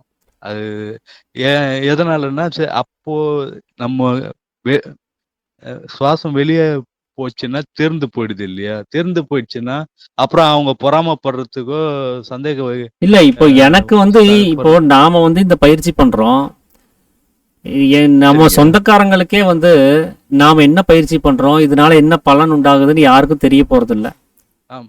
இன்னொன்னு, நாம பக்கத்தாலே உட்கார்ந்து இருந்தா கூட நாம பயிற்சி செய்யும் போது அந்த சுவாசம் உள்ளுக்குள்ளாரையே சாமி சொல்றபடி சத்தமே இல்லாம எந்த ஒரு சேஷ்டையும் இல்லாம நாம ரொம்ப மெலிசா மென்மையா செஞ்சுட்டு இருக்கிறோம் அப்படின்னு சொன்னா அது பக்கத்துல இருக்கிறவங்க கூட ஒன்றும் தெரிய போறது கிடையாது இல்லைங்களா? அப்படிதான் அவர் சாமி செய்யணும்னு சொல்லியிருக்கிறாரு. அப்போ நாம என்ன நிலைமையில இருக்கிறோன்னே அவங்களுக்கு தெரியாது. அதனால அவங்க நம்மளை பார்த்து பொறாமப்படுறதுக்கோ நாம அவங்கள பார்த்து இல்லையா? அது நான் உயிரோட இருக்கிறவங்கள சொல்ல, இறந்தவங்களுக்கு பொறாம எப்படிங்க வரும்? இறந்து சடலமா இருக்காங்க, அந்த டெத்துக்காக நம்ம போறோம். சரி, இது நான் ஒரு சித்தவேதம் கிளாஸ் போயிட்டு இருக்கும்போது இங்க சத்சங்கத்துல சொல்லி கேட்டீங்களா? ஆமா, ஆமாங்க. அப்படி இங்க யாரும் சொல்ல மாட்டாங்களே. சொல்லியிருந்தா நானே வந்து அப்படி ஒரு வாய்ப்பு இல்லைன்னு சொல்லியிருப்பேன். ஏன்னா ஒரு பிணத்துக்கு எப்படி பொறாம வரும்? பிணம் நம்மளை பார்த்து எப்படி கவனிக்க முடியும்? அதுதான் அப்ப அதுதான் எனக்கு சந்தேகம். இல்ல, அந்த மாதிரி எல்லாம் கிடையாது. என்ன இருக்கும் அங்க? எதுவுமே இல்ல. அந்த பிணம் அது ஒண்ணும் இல்ல அதுல, அவ்வளவுதான். செத்ததுக்கு அப்புறம் சொர்க்கம் நரகமே இல்லைன்னு தான் இங்க சொல்லிட்டு இருக்கிறோம். எல்லாருமே இந்து மதத்துல இருந்து, கிறிஸ்தவத்துல இருந்து, இஸ்லாமிய மதத்துல இருந்து, எல்லா மதத்தினுடைய மெஜாரிட்டியான கருத்து என்னன்னா, செத்ததுக்கு அப்புறம் சொர்க்கத்துக்கோ நரகத்துக்கோ இந்த ஜீவன் பயணிக்கும்னு சொல்றது அதுவே வந்து சாத்தியம் இல்லாத விஷயம் தான். ஏன்னா ஜீவன் அப்படிங்கிறதுனாலே அனுபவத்துக்கு முடியாது, ஜீவனாலேயே எதையும் அனுபவிக்க முடியாது. தனித்து இருக்கக்கூடிய ஜீவனால எந்த ஒரு அனுபவத்தையும் பங்கெடுக்க முடியாது. அது மனசுன்னு ஒண்ணு ஏன் அது உற்பத்தி ஆச்சு அப்படின்னு சொன்னா இதை அனுபவப்படணுங்கிறதுக்காக தான். நாம யோகத்துல கூட இந்த மனசும் ஜீவனும் சேர்ந்தாதான் ஜீவனுக்கே அதை அனுபவிக்கக்கூடிய தகுதிங்கிறதே கிடைக்குது. ஆனந்தத்தை அனுபவிக்கணும்னா இந்த மனசு போய் ஜீவனோட சேர்ந்தாதான் முடியும். அந்த மனதனுடைய தன்மை அந்த ஜீவனுக்கு ஏற்பட்டால்தான் அந்த ஜீவனுக்கே ஆனந்திக்கிறதுக்கான அந்த அனுமதிங்கிறது அதுக்கு கிடைக்குது. இல்லைன்னா தனித்து இருக்கக்கூடிய ஜீவனால எதையுமே பார்க்க முடியாது, கேட்க முடியாது, அறிய முடியாது. இது சாமி சித்தவேதத்துல எழுதியிருக்கிறார். ஜீவனால் இதை அனுபவிக்கிறதுக்கு முடியாது அப்படிங்கிறதே. அப்ப அனுபவிக்கிறதுக்கு என்ன உண்டாயிருக்கணும்னா மனம் உண்டாயிருக்கணும்னு சொல்லி அவர் எழுதியிருக்கிறத நம்ம பார்க்கிறோம். அப்ப அங்க ஜீவன் வெறும் ஜீவன் மட்டுமே இருக்கு, மனசு இல்லை அப்படின்னு சொன்னாலே இங்க அனுபவிக்க முடியறது இல்லை. தூங்கும் போது பாருங்க, மனசு வேலை தான் செய்யலை, ஆனா மனசு இருக்குது. அப்பவே நம்மளால எதையும் அனுபவிக்க முடியறது இல்லை. அப்ப மனசு இயங்குனாதான் அந்த அனுபவம்ங்கிற ஒரு விஷயத்துக்குள்ளாரே போக முடியுது, எதையாவது ஒரு விஷயத்த சிந்திக்க முடியுது. அப்போ வெறும் ஜீவனாலேயே அது முடியாதுங்கிறப்போ ஜீவன் இல்லைன்னா எப்படி அந்த பிணத்தினால முடியும்? அதுக்கு வாய்ப்பே கிடையாது. சரிங்க, கிளியர் ஆயிடுச்சு. இது இது ரொம்ப நாளா மைண்ட்ல போயிட்டே இருந்து. சரி, கேட்கணும், வாய்ப்பு கிடைக்கும் போது கேட்கணும். ஓகே, ஓகேங்க. இன்னைக்குதான் கேட்க முடிஞ்சது, சந்தேகமும் இருந்தது. சந்தோஷம், சந்தோஷம். நன்றி, நன்றிங்க. சந்தோஷம்.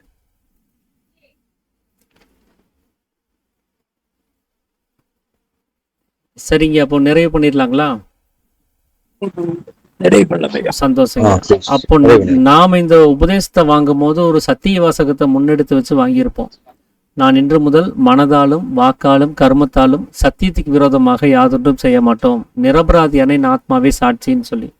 ஸோ இது எதுக்காக அப்படின்னா, அந்த ஜீவனுடைய முக்கியத்துவத்தை உணர்ந்ததுனால நாம செஞ்சு கொடுத்துருக்கக்கூடிய சத்தியம் இது. அதனாலதான் சித்தவேதம் படிச்சு முழுசா தெரிஞ்சுக்கிட்டு தான் வித்தை வாங்கணும்னு சொன்னதுக்கு காரணம். அந்த ஜீவனுடைய முக்கியத்துவம் உணராம நாம இந்த வித்தையை வாங்கணும்னு சொன்னா அதுல எந்த ஒரு பலனும் உண்டாகிறது இல்லை. ஏன்னா இந்த வித்தையானது ஜீவ ரட்சிக்கானது, ஜீவனை ரட்சிப்பதற்கானது, நம்மளுடைய ஜீவனை காப்பாத்துறதுக்கானது. இவ்வளோ வருஷமா நம்மளை காப்பாத்திட்டு இருந்த ஜீவனை இனிமேல் நாம காப்பாத்துறதுக்கு முன்னெடுக்கக்கூடிய ஒரு முயற்சி தான் இந்த பயிற்சிங்கிறது. இந்த உபதேசம்ங்கிறது அதுக்காக கொடுக்கப்படுறது தான். அப்ப ஜீவனை காப்பாற்றணுங்கிற எண்ணத்துல நம்ம உபதேசத்தை வாங்கிட்டு வெளியில இருக்கக்கூடிய விஷயங்கள்ல நம்ம ஈடுபட்டு இருந்தோம் அப்படின்னு சொன்னா நாம பைத்தியக்காரங்க அப்படின்னு தான் சாமி சொல்றாரு. பிராந்திய தொழில்கள் அப்படின்னு சொல்லி இந்த வெளியில் இருக்கக்கூடிய தொழில்களுக்கு சாமி வச்சிருக்கக்கூடிய பேரு. பிராந்து அப்படின்னா பைத்தியம். பைத்தியக்கார செயல்கள் எல்லாம் முதல்ல விடுங்க அப்படிங்கிறது தான் அவருடைய ஒரு விஷயமா இருக்குது. அப்போ எப்படி பைத்தியக்காரங்க தான் என்ன செய்யறோன்னே தெரியாம செய்யறாங்களோ அந்த மாதிரிதான் நாம வெளியில் விஷயங்கள்ல ஈடுபட்டு இருக்கிறோம். நாம செய்ய வேண்டிய செயல் உள்ளுக்குள்ளார இருக்குது, தன்னை அறியறதுக்காக இருக்குது, தான் யாரு, தன்னுடைய தலைவன் யாருங்கிறத தெரிஞ்சுக்கிறதுக்காக இருக்குது. அந்த வேலையை விட்டுட்டு வேற ஏதாவது வேலையை செஞ்சோம்னு சொன்னா நமக்கு பைத்தியம் தெளிவாகலன்னு அர்த்தம், இன்னும் பைத்தியத்துலதான் இருக்கிறோம் அப்படின்னு அர்த்தம். அப்போ எந்த வகையிலையும் என்னுடைய ஜீவனை வெளியில போகிறதுக்கு நான் அனுமதிக்க மாட்டேன். அது மனசால சிந்திக்கிற செயலாக இருந்தாலும் சரி, வாக்கால சப்திக்கிற செயலாக இருந்தாலும் சரி, கர்மமா இருக்கக்கூடிய வாயுவால சுவாசிக்கக்கூடிய செயலாக இருந்தாலும் சரி, இல்ல புலன்கள் வழியாக அறிவாக இருக்கக்கூடிய வஸ்துவை நான் வெளியில விட்டு தீர்க்கிறதாக இருந்தாலும் சரி, இப்படி எந்த வகையிலையும் அதை நான் வெளியில போக விடாம அதை சத்தியத்துக்கு விரோதமாகாம நான் பார்த்துக்குவேன், அதை உள்நிலைப்படுத்தி வைக்கிறதுலயே என்னுடைய முழு முயற்சியிலையும் நான் இருப்பேன் அப்படின்னு சொல்லி தான் நாம ப்ராமிஸ் பண்ணி கொடுத்துருக்குறோம். ஸோ இதுதான் நாம இந்த வித்தையை வாங்குறதுக்கு கொடுத்துருக்கக்கூடிய ஒரு விலை, ஒரு சன்மானம், நம்முடைய இந்த சத்திய வாசகம். இதை தவிர்த்து வேற எந்த சன்மானத்தையும் யாரும் எதிர்பார்த்திருக்க மாட்டாங்க. இதை மட்டும்தான் கேட்டு நம்மகிட்ட இந்த உபதேசத்தை கொடுத்துருப்பாங்க. ஸோ நாம கொடுத்த சன்மானத்தை நாமளே திரும்ப வாங்கிக்க கூடாது. அதை குரு தட்சணையாக கொடுத்ததை நாம திரும்ப பிடிங்கிடக்கூடாது. அதனால நாம கொடுத்த தட்சணையை காப்பாத்துறதுதான் நம்முடைய வேலையா இருக்கணும். எந்த ஒரு வேலை செய்யும் போது எப்பவுமே அந்த சமீரனுங்கிற கதி நமக்குள்ளார வர்றதுக்கான முயற்சி நம்ம எடுத்துக்கிட்டே இருக்கணும். ஏன்னா இந்த சமீரனுங்கிற கதினால தான் இந்த பிரம்மரந்திரத்தை தொட்டு திறக்கவே முடியும். ஏன்னா சமீரனன்னு சொன்னாலே பிரம்மரந்திரத்தோடு சதா தாக்கி கொண்டே இருக்கக்கூடிய நிலைமைங்கிறாரு. அப்ப பிரம்மரந்திரத்தை தொடணும்னு சொன்னாலே அதுக்கு சமீரனுங்கிற கதி வராமல் முடியாது. அந்த கதி வந்தாதான் பிரம்மரந்திரத்தை திறக்க முடியும். பிரம்மரந்திரம் திறந்தால்தான் அதுல போய் ஜீவனை ஐக்கியப்படுத்த முடியும். இது இனிமேல் நம்ம வரப்போற இந்த 4வது அத்தியாயத்துல சாமி தெளிவா சொல்லியிருப்பாரு. பிரம்மரந்திரத்தை எப்படி திறக்கிறது, அதுக்கான உபதேச முறைகள் என்ன மாதிரி எல்லாம் இருக்குதுங்கிறத விவரிச்சு சொல்லியிருப்பாரு. ஸோ நாம் அதெல்லாம் படிச்சு பார்த்து தெரிஞ்சுக்கிட்டு தான் இந்த உபதேசத்தை வாங்கியிருக்கிறோம். அதனால இந்த சத்திய வாசகத்தை மறக்காம அதை நிறைவேற்றுறதுல எப்பவுமே குறிக்கோளோட இருக்கணும். அதுக்கு பின்னாடி நம்ம என்ன வேலை செஞ்சுட்டு இருந்தாலும் சரி, ஆனால் உள்நிலை பயணத்துக்கு எந்த ஒரு தடையை ஏற்படுத்திக்காம அந்த வேலையும் தொடர்ந்து செஞ்சுக்கிட்டே இருக்கணும் அப்படிங்கிறத நம்ம எல்லாத்துக்கும் நான் நினைவுபடுத்திக்கணும்னு நினைக்கிறேன். அனைவருக்கும் ஆத்ம நமஸ்காரங்க. அனைவருக்கும் ஆத்ம நமஸ்காரங்க. அனைவருக்கும் நமஸ்காரம் ஐயா. அனைவருக்கும் ஆத்ம நமஸ்காரம்.